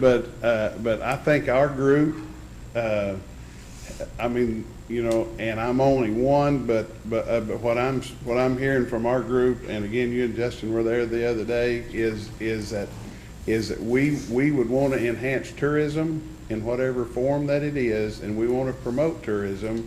And this is the contract that VSI brings to the city commission for approval or to take a different direction. So let me see if I repeat what you said, unless you're not, what I think I'm hearing is the contract that you submitted, you're not willing to look at any more changes. Is that correct? That was the message that my group sent, and again, you appointed 2 commissioners to work with VSI. The VSI board meeting was last Wednesday, and on Thursday morning, the city manager forwarded a contract to me, and I would assume sometime on Thursday, he would have sent that to the city attorney to clear up the language that we have. And you guys would have gotten that, I'm assuming, when you got your packet, at least 48 hours, according to the open meeting law of the state of Oklahoma, at least 48 hours prior to this meeting. Would that be correct? And I think that's when a lot of the discussion came up, the questions came up. Okay. On that. But if you're asking me, am I authorized by the VSI board to make any changes to this contract? No. I accept it, but are you authorized to take back what they have recommended to the board? Or are you saying, help me understand? I think at this time, the tourism is in the hands of the city commission, and you guys would choose, I mean, what to do with tourism after. Are you saying this is a take it or leave it kind of deal? Is that what you mean? No. Okay. I'm So not you saying will- take it or leave it. I'm saying you were in the group that worked with us, Commissioner Dykstra. Yes, sir. And if you look at the copy Commissioner Agee brought to our meeting, all of the yellowed versions was what the city asked for, and there was a page and a half of yellow. Mm-hmm. And y'all brought it. So VSI has, our opinion is VSI has tried to work and has made several concessions. And you definitely have. You've done a great job with it. To the city commission, and at some point, it gets to be a trust issue. Right. We trust you guys to move forward with us on some of those things we're not favorable with, and we're asking you guys as a commission and as the city of Shawnee to trust us with tourism. That's about where we're at. This is a trust issue. You guys trust the people you appointed to this board to handle tourism, or you don't. So, a couple things. If it was my money, I trust you, I'd give it to you, Randy, I really would. It's taxpayers' money, right? And I'm a firm believer that a good partnership, I agree the partnership, but it starts with a good contract. Takes out the ambiguity, right? There's just things in here that I'm sorry, I think they're reasonable requests. I'm looking at, if I was on the VSI board, if I'm on the VSI board, I would want the changes I'm asking for. I don't want to be able to spend $20,000 without going back to the taxpayers in the right venue and the right forum to say, this is what we're spending it on. It wasn't in our budget, and it wasn't in our budget, and this is what we're going to spend it on. And you ask your other groups to do that? Your other contract for services? It will when it comes before me. A lot of that stuff was put in place before I ever took office, right? But I think that if that's the way they are, I haven't seen any like that. Haven't seen any like that at all. I'm on the contract review committee, and they do submit the budget like the senior citizens and everything like that. And anytime they're going to make a major expenditure, they always come back to the commission. I think it's a reasonable request, I really do. And like, again, I'm trying to think if I'm on your side of the desk, right? If I'm on your side of the desk, I'm thinking, okay, what would I just, taxpayers' money, I want to be very open and do it you know, right, in the right forum, and the city commission meeting is the right forum for it. It's not in another, you know, trust advisory So that we board. clear that up, we are very good about openness. We have openness in our contract. We want to come before you guys quarterly. We want to tell you what a good job we're doing, but our group thinks it's time to move tourism forward in some direction. Right. And if VSI is the direction that you guys choose, we welcome the challenge. We look forward to that. We're very excited about it. If there's another direction that the city commission chooses, our group has vowed as individuals to help promote tourism. So, Yeah, we appreciate that. Well, I just kind of hate to see a line drawn in the sand. I mean, he's this is not- two groups that are trying to. we're not drawing a line in the sand, Mayor. We're at our 4th contract revision, and even in your statements tonight, there's still still not sure exactly how we need to clear the language up. So I don't know, we're excited about tourism. We're willing to work with you. But again, it gets, for us, it gets down to, do you believe in and do you trust the group that you have appointed to handle tourism? I don't take it that way. I don't take it that way. Do you believe in them? You know, I guess when we sit on this side, we are so concerned about visibility. I sat on groups where I'm very concerned about visibility. I understand taxpayer dollars. Our group understands taxpayer dollars. Well, we're concerned about conflict of interest. I mean, when that came up, you know, what I'm saying is, gosh, why would you not want something in there? Because, I mean, you got to look out for you want to be as open as you can be. To me, you cannot be too open. Too open. Is there a reason that you wouldn't want the conflict of interest clause in the contract? Other than you've gone through this. We have a conflict of interest policy that our group has adopted that I don't want to say has been forwarded on because I've been corrected, but we have a conflict of interest policy that has been made available through the mayor and through the city manager's position, through the previous manager's position, that has been made available for you guys to have and to look at and to approve or not approve. But that was again done back in the fall. We have all those things. Do you remember seeing? It's attached as Exhibit A to their bylaws. To the bylaws. It's the bylaws. I've seen the bylaws. So This is a aware of contract for services. Did you guys? Any other questions? Anybody else have any more questions? Okay. Thank you for allowing us to be here. I mean, I hate to get to this point, but, you know, we paid, So do we hate to be at this point, Commissioner. but, I mean, just like me personally, I haven't seen, any, I just now looked up the bylaws and read those. I didn't see any attachment about conflict of interest or anything else. But as far as I'm concerned, this is just the second time I've seen the contract. So, I mean, when we met before, or I guess it was last month, and I asked the mayor to appoint a committee, I didn't want on it, to appoint a committee to work out the details. Well, there's just a couple of you guys that I've not met personally with. I guess we're just a couple of short, but I mean, for the most part, I've had one-on-one discussions with several of the commissioners.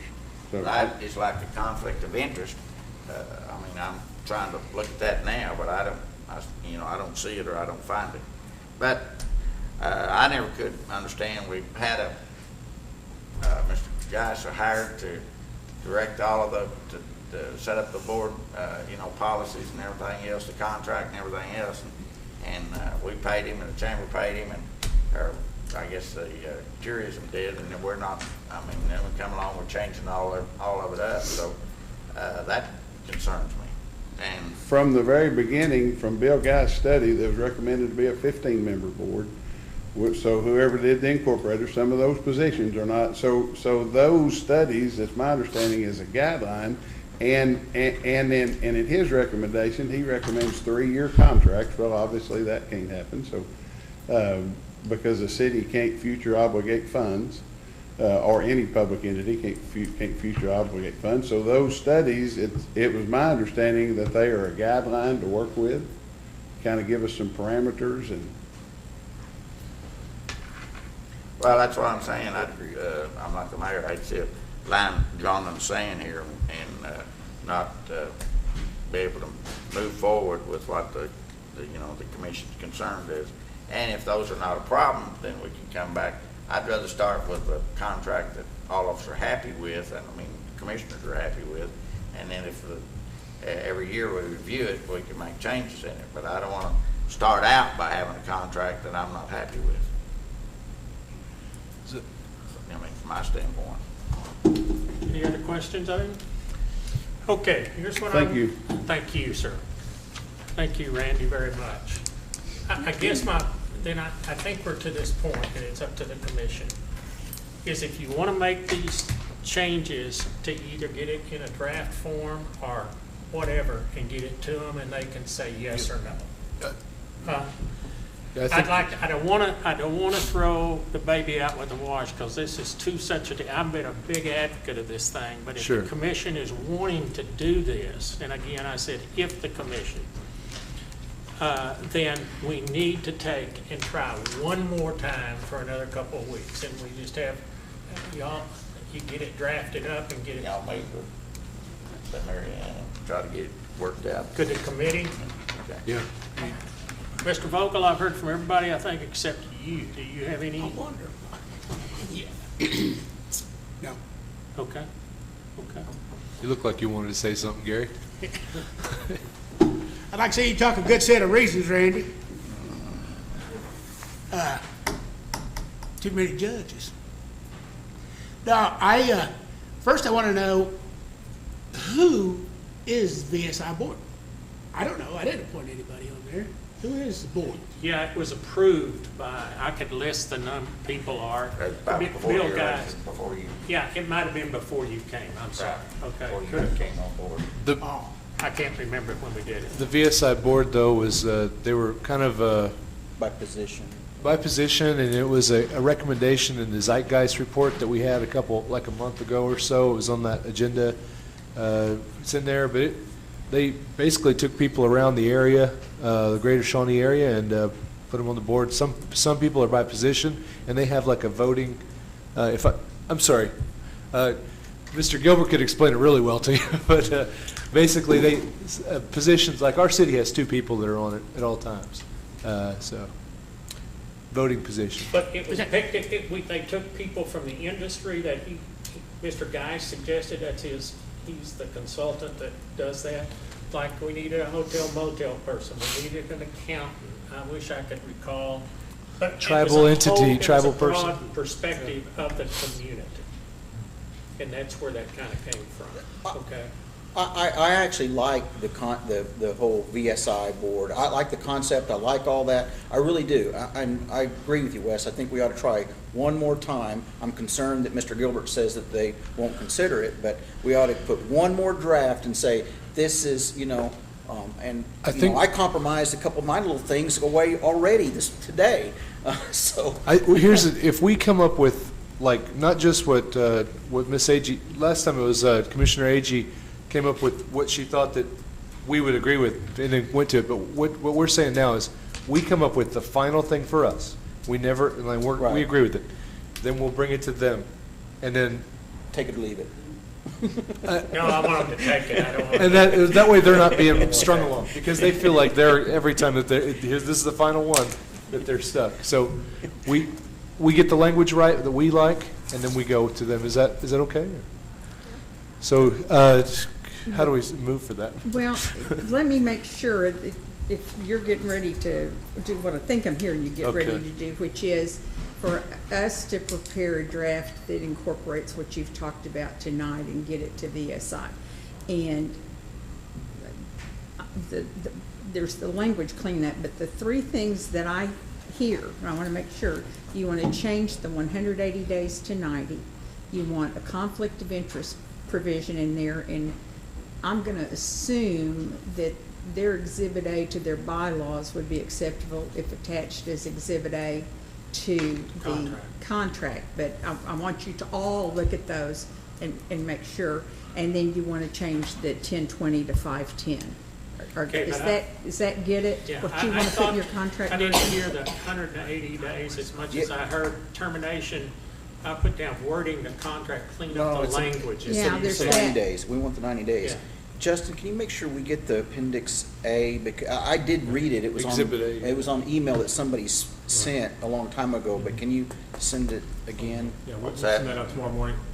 The Exhibit A and the bylaws. Conflict of Mayor, interest. Mayor, Yes, I ma'am. have to agree Well, with if you it could be that attached to the we did contract, talk then about that'd be something fine. more than 90 days in regard to that. The, clean up the wording, I agree, but also it was, we want the 90 days. Oh, definitely.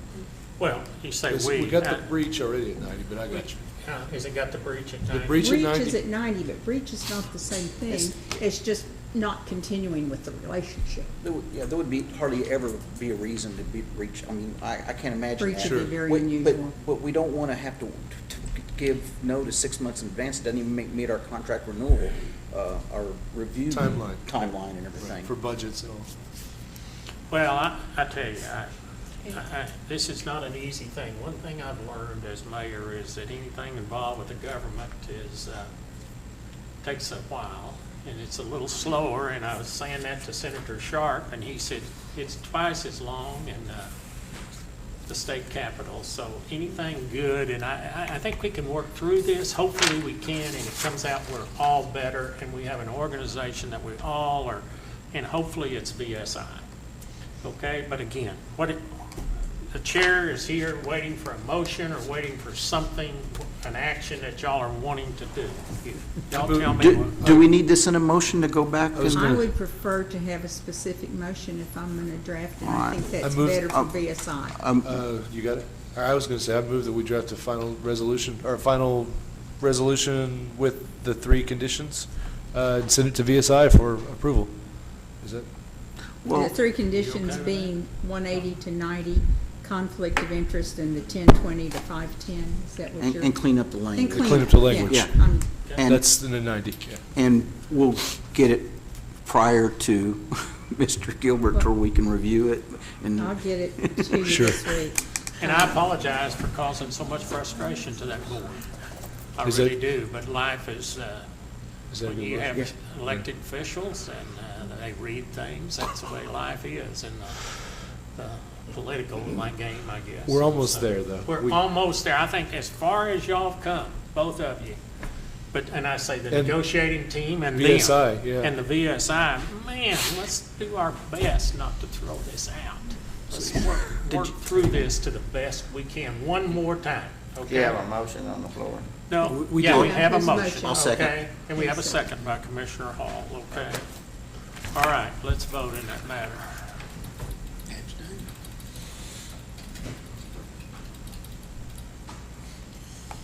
Motion carries, okay? Thank you for coming. Item number 11 is acknowledged sales tax report received by March 2015. Cindy? Well, I have a little bit better news this year, this month. We're up 2.14%. We collected $1,292,000. Next month, I plan to, because it's the end of a quarter, to do a complete review of the analysis of all the revenues that we've collected. Revenues are still coming in strong. Sales tax is kind of iffy, and I'm expecting to see a large use tax for the deliveries of some of the big boxes that are going in. I think some of those projects, as I've talked to the Oklahoma Tax Commission, will pay it at one shot after they get all their bills together. So hopefully, we have not seen that yet, and hopefully in the next month or so, we'll start seeing some revenues from Hobby Lobby. How are you going to report that, the revenues from Hobby Lobby? Is it going to be the actual money that we bring in or the amount we can keep?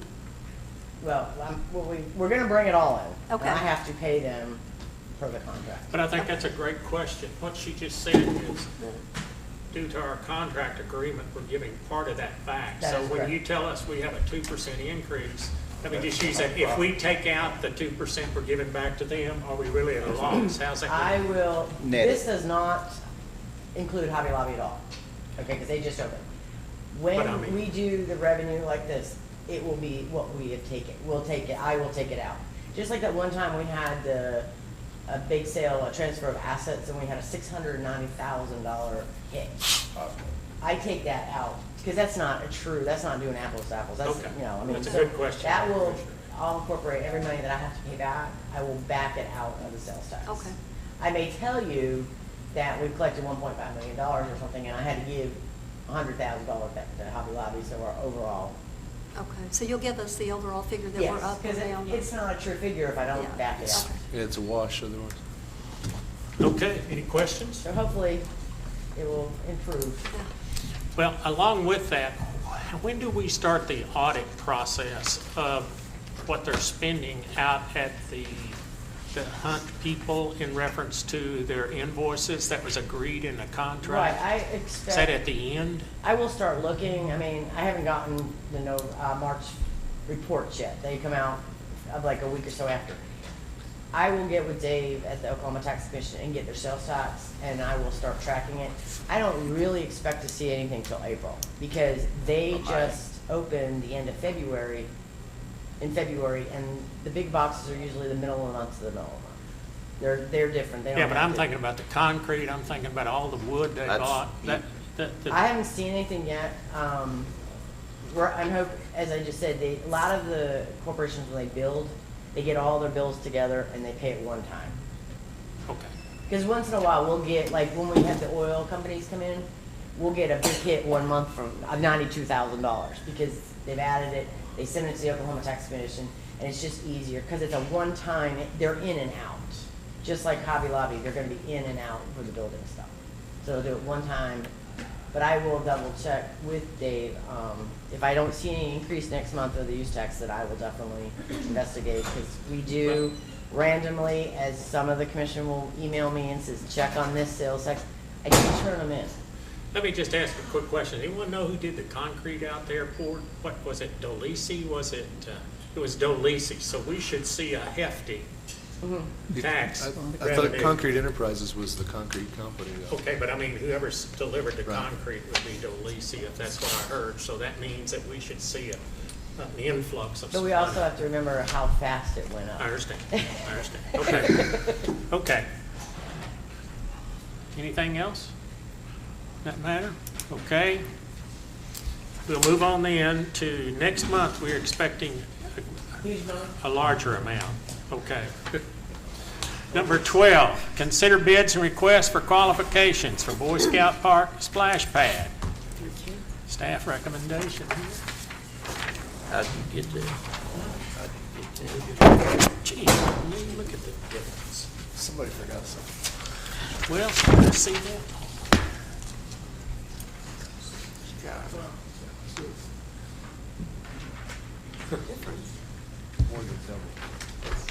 This is the splash pad at Boy Scout Park. The bids, we received two bids.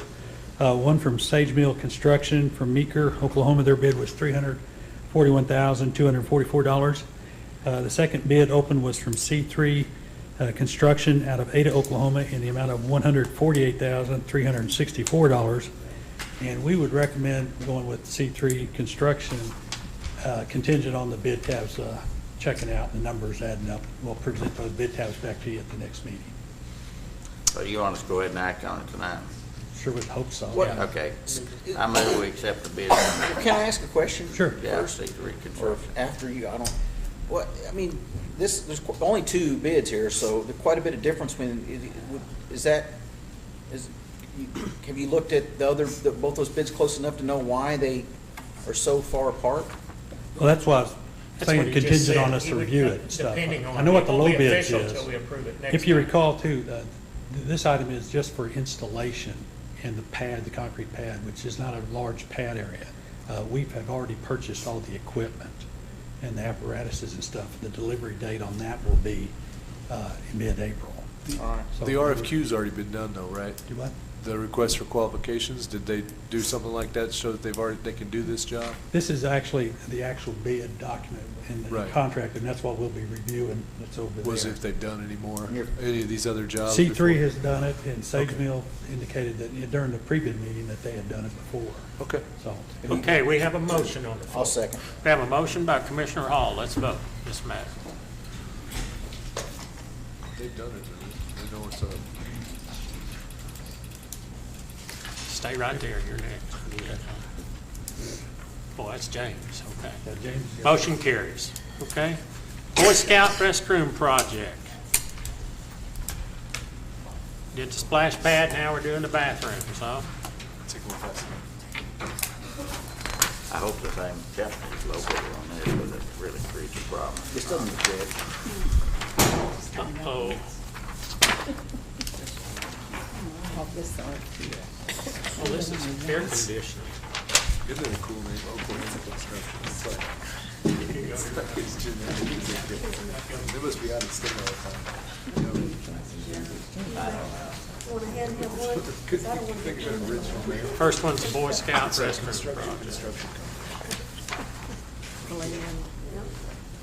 We're supposed to fill in ourselves. Sorry.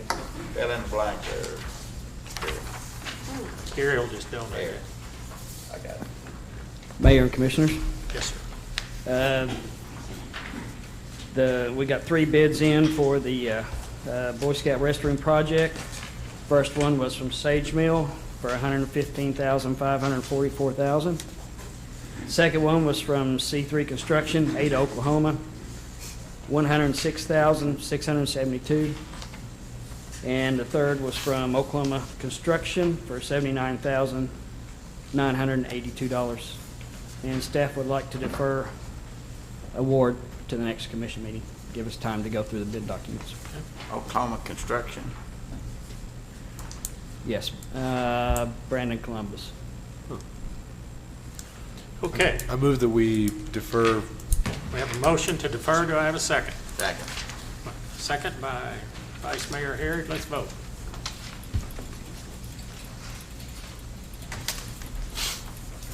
John, do you think that'll create Motion a problem if we have 2 separate contracts on that jobs? What, sir? You think that'll be a problem by having 2 separate contractors on that job? they're completely 2 different. Two different projects. One's a bathroom, one's a splash pad. Okay, item number C is the auditorium heating and air conditioning. No bid. This was just an RFQ for them to turn in qualification statements that we go through to determine who's qualified to actually design this system. There's no need for any cost at this point. What staff would like to do is defer this till we have made a decision and bring back a contract with that company for y'all's approval. Move that we defer until they have a Commissioner decision. Dykstra made the motion to defer it, and second by Vice Mayor Harrod. Let's vote.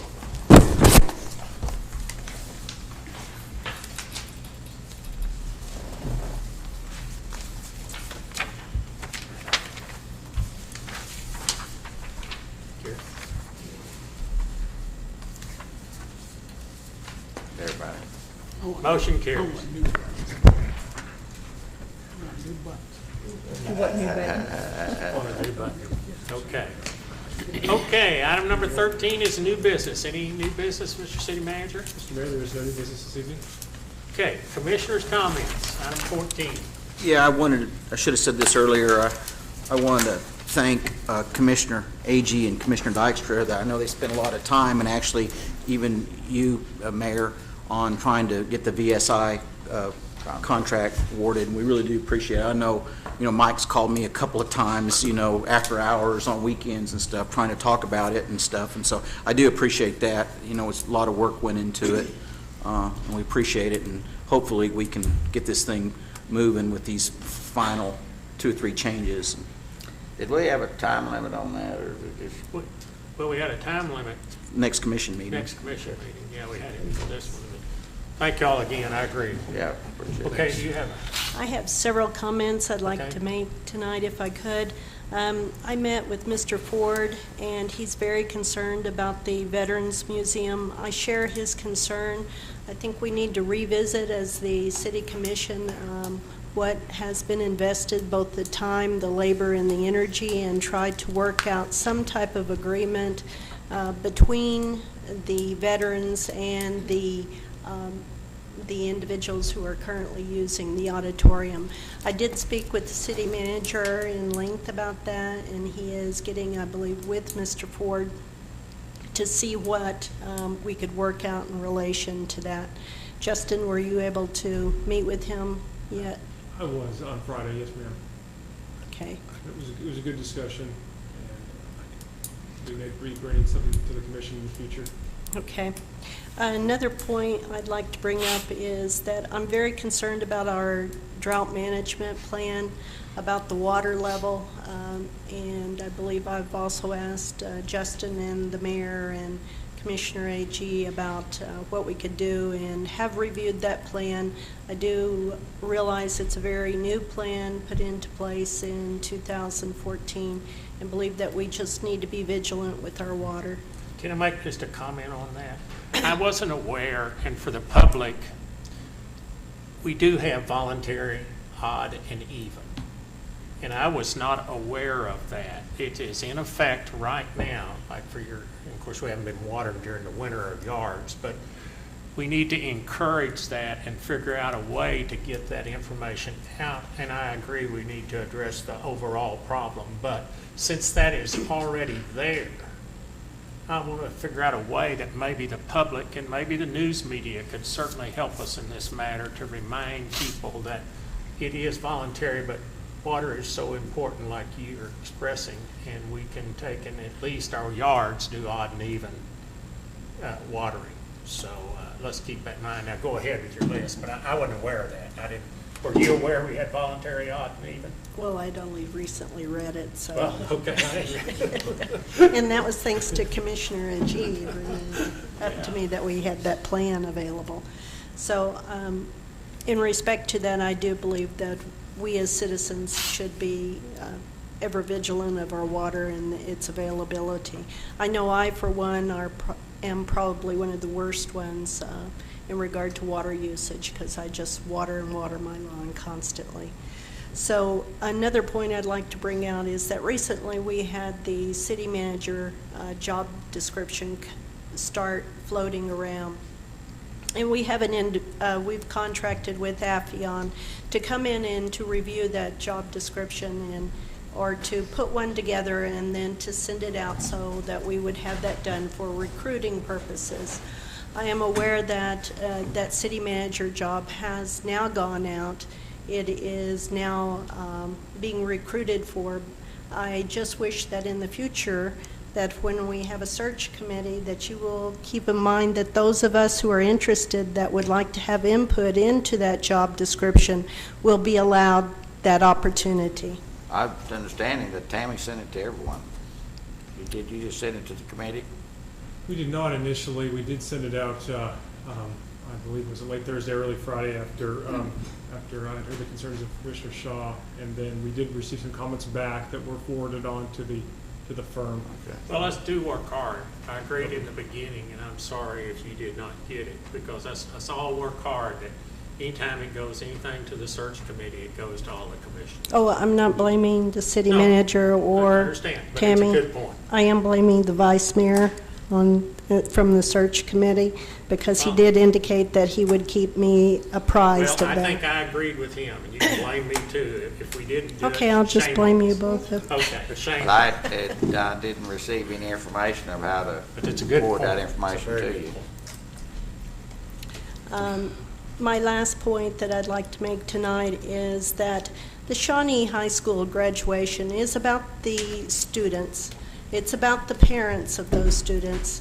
And as a citizen of Shawnee, I was very disturbed to find that we didn't keep them in mind in regard to the Shawnee graduation and where it should be done and completed at. This is a place that should be, to me, available to where there's enough space for the children and their parents to attend that. And if there's only 5 individuals that can be invited by that, that limits that family, especially if you're from a larger family such as I am. And I hope that in the future, Dr. Moore will keep in mind that there's more options than just the Shawnee High School, or OBU, excuse me. Okay, any other commissioner comments? I just wanted to say, we had that last snowstorm. City did an outstanding job getting the roads cleared off. But since then, we've had a lot of potholes pop up on MacArthur, and I just wanted to let everybody know that they're there. And I've heard people complaining to me personally, and I just wanted to sort of pass that along. When you get a chance, put it on the list there. MacArthur's kind of getting a little chewed up. Thank you. Commissioner Hall, you have any comments? I did want Any to. more, though? I think we ought to have a contest who can find the deepest, biggest pothole.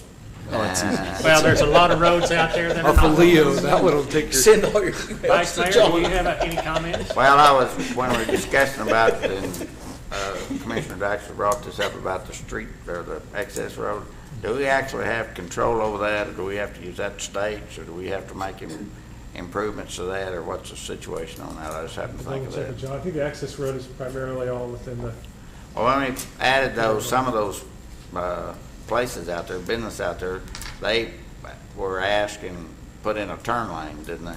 Yeah, we there at Wendy's Corner, we put that turn lane in there. Yeah. So anyhow, that's, Michael, for your information, that's one thing that the city could require or make a deal with the car dealership about a turn lane. With the 4 dealerships, yeah, because it's going to be tight, kind of bottlenecks there, you know. Yeah. The other thing is that on the graduation, of course, being a former superintendent, I had some parents call me and I said, I don't have an opinion because that's Mr. Moore's responsibility. He has certain criteria that Dr. Moore has to, that they have to be met, and I don't know what those are. And I don't disagree that it's not just for the kids, but there are certain requirements that on his responsibility. So I'm not going to comment on whether he should or shouldn't. That's strictly his. That's what he gets paid for. That's what his job. So, and that's what I told the people that contacted me, that I don't have a dog in that fight, and I don't, intend to second guess Dr. Moore or the Shawnee Board of Education or the principal. So, it's just one of those things. It's too bad that it worked out that way, but that's just the way it is. Commissioner Agee.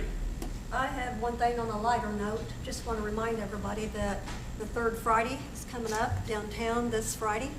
And I think the weather is going to be pretty decent if it doesn't rain.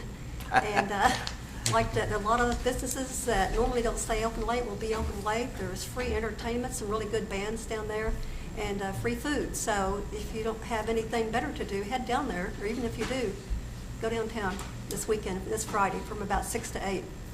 I got a deal on from I guess it's on Facebook. Somebody said from Boston, whoever plans to snow, please stop. That's the way I feel about the rain. Whoever plans for rain, please stop.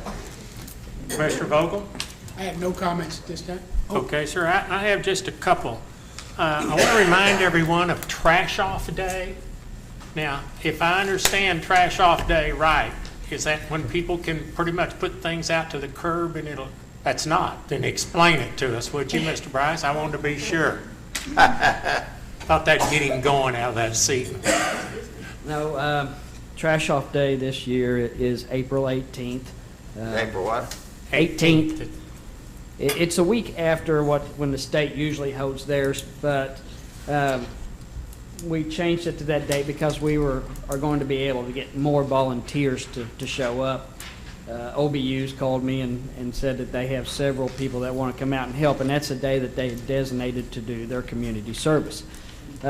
This is a time that we all meet at one spot, and we hand out bags, we hand out vests, we sign everybody up, and then assign them to a roadside or an area that needs to be cleaned up within the city limits, and they go out and do that. But I'd like to tell you, my wife and I did it, and I'm telling you, you will not believe what people throw out of their cars, from dirty diapers to. Live out on my car. I'm just saying, so, we had bags full, so it's a fun, it really is good to get out and get involved in that, so if you'll circle that. I've got another one.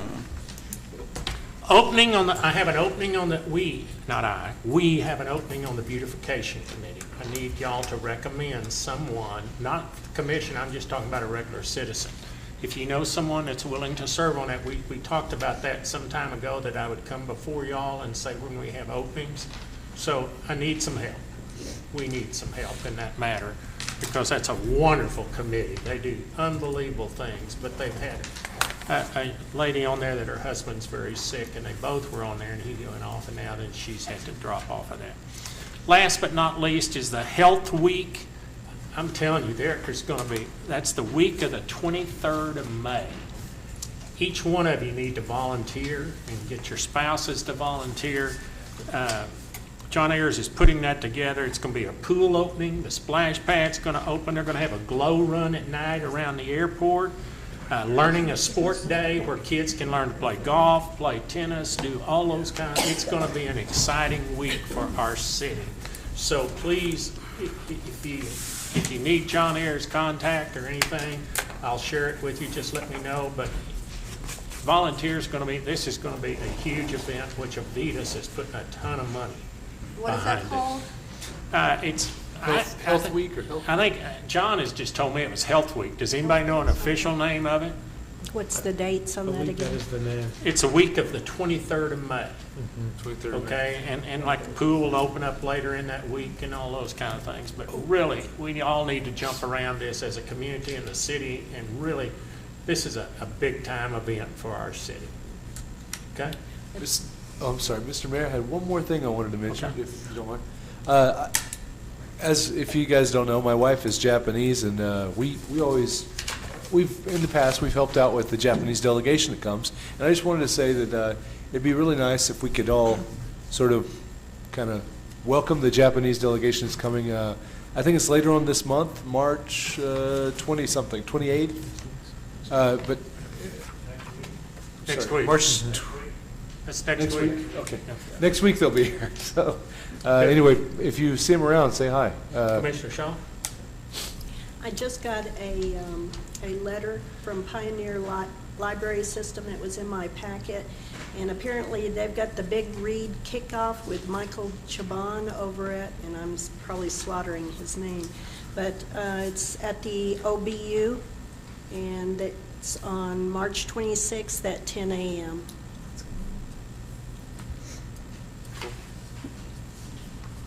And he's a Pulitzer Prize-winning novelist.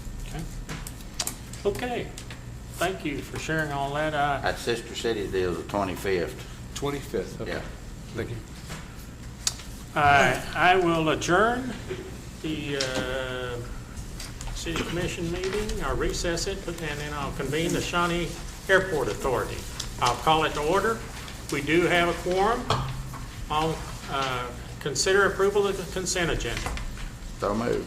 Motion by Vice Mayor Harry. Do I have a second? Second. Second by Commissioner Shaw. Let's vote.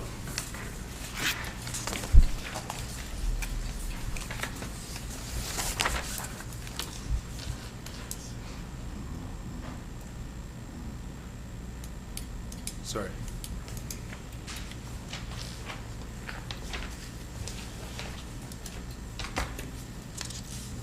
Motion carries. Do we have any new business? No, sir, no new business. Okay, then I will adjourn the Shawnee Municipal Authority, and I'll call to order the Shawnee Municipal Authority. You adjourned the Airport Authority. I'm sorry, Airport Authority. We're going to municipal. Okay, we're on the Municipal Authority. I'll call it to order. We do have a quorum. Item number 1 is consider approval of the consent agenda. So moved. Got a motion by Vice Mayor Harry. Do I have a second? Yes. Second by Commissioner Dykstra. Let's vote.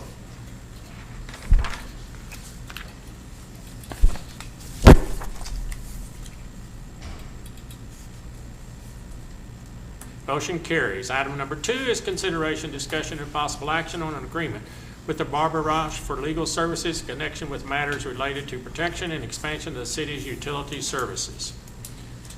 I apologize that I wasn't here 2 weeks ago for this, but believe me, you would not have wanted me here.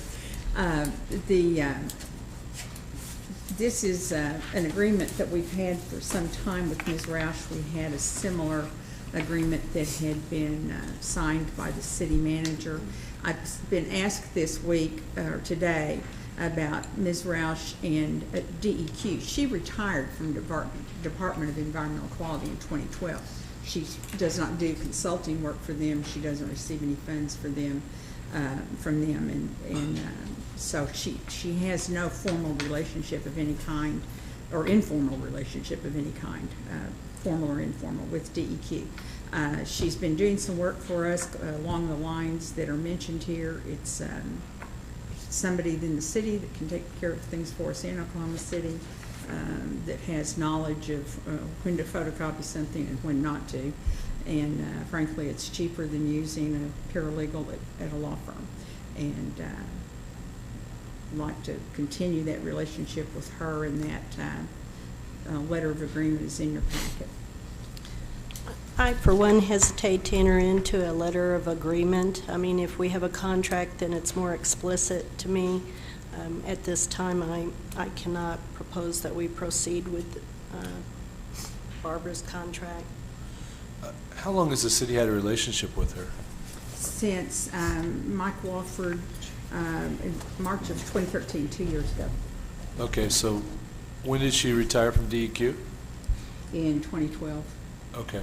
We've made such an issue earlier tonight with BSI in regard to contracts and the language within those, and being comfortable with those terms and with those agreements. And here now we come with an individual who is an attorney, who does have a relationship with the city commission, and that's all understandable. My difficulty with this is going to continue to be that we do not seem to have a boilerplate contract process that has language that is consistent each time. With regard to our agreement with Ms. Roush, the termination is I quit using her and I tell her we're not going to use her anymore, period, into the discussion. And she's done. We don't owe her for anything. That she doesn't do any work after she's told not to. It's the way we work with most of our attorneys. We pay them when the work is done. We don't put a cap on it generally. There'd be, if we had somebody doing collection work or something, that'd be different. But it's a simple, when I ask her to do something, she does it. I generally will ask her how long she thinks it will take. If I think it's going to take more than, well, it's obvious to me it's going to take an hour or two, but if it would be something substantial, I would ask her. And I guard my outside services budget. Yeah, we actually have more control over this type of more than arrangement. anything else. I'm all for it. She's proven herself that she's very, very capable. She's very, very trustworthy. We have more control on this type of contract because it all flows through Mary Ann. It's all budgeted through her budget. I don't see a problem with this at all. There's no minimum, there's no maximum, there's no indemnification, there's nothing in there, so. Could we see the contract that you have with her? I don't have, Just I don't an have a admi- contract with her. This is the agreement Just for the the agreement. municipal authority with her. I don't have any independent Okay. contract with her. So But it's not a minimum and it's not a maximum because we advise how much services want and we pay for them at $100 an hour. We don't guarantee her any minimum work, and we don't, I mean, she works when we ask her to work. I can't do a minimum and a maximum if it's for services. It's not even about the minimum and maximum, Ms. Carnes. It's about the fact of consistency in language and contracts. Mayor, I'd like to move that we I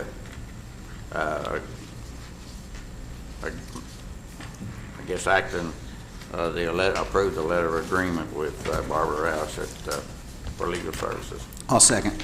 Have a motion by Vice Mayor Herrick, a second by Commissioner Hall. Let's vote.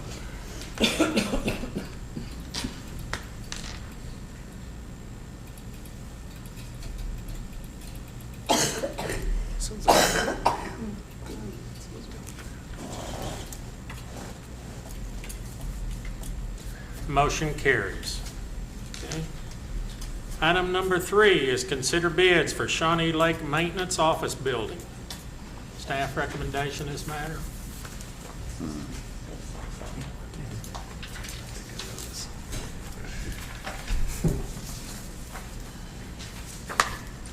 Hope we got more than one bid on that. We got a bunch on this one.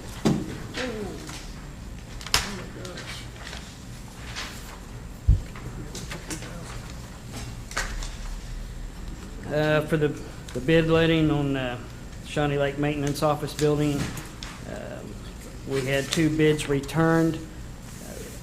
The reason for some extra cost with the sewer and water is there's sewer and water there. We know where it's at, but by the time we get the old slab out and we get the new building up, we don't know what the distance or what's going to be left from those sewer and water lines. We have spec'd in the specs for the building that those services extend out 5 feet from the building, and that's included in the bid. But in order to just go ahead and connect those services up as they build the building, we needed to have these couple extra costs. Sageville Construction for the base bid of the building is $240,000. Per linear foot of sewer line installed, $43, and per linear foot of water line installed, $40. Oklahoma Construction, base bid was $263,000. Per linear foot of sewer line installed, $24, and per linear foot of water line installed, $17. Staff would like to defer to the next commission meeting in order for us to go over the bid documents. I got a question for you, James. This days complete, does that mean that they're guaranteed to be done in 6 months? Is that? That's what they had on their bid, was 180 days to complete. Sage Mill's not, they wouldn't commit? Sage Mill didn't have any days wrote down on their contract. Okay. They didn't require any? There was a spot in there to write it in, yes. What's the timeline for the city? What are they looking at? Would they like it done in 6 months? Well, I'd like it done sooner than that. Right. But, you know, we can work with them, and we can work with the building as long as, you know, we kind of get something out there where maybe I'm putting the boat in and the wave runner and stuff while they're continuing to put the rest of the stuff in the office buildings or whatever. I'd be happy with that. So. Sure. All right, made a motion. I second. We have a motion second. by Vice Mayor and a second by Commissioner Dykstra. Let's vote on this matter.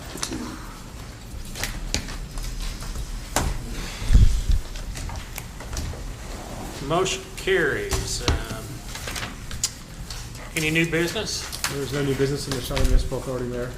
Okay, then I will adjourn the Shawnee Municipal Authority, and I'll reconvene our city commission meeting, and I'll adjourn it. I will say thank you to commissioners for your hard work tonight, and no, we're getting out before 8 o'clock. Yeah, right. Look at the clock now. Phyllis says Thunder's up by 10 over Dallas at halftime. She got it. Your husband is in.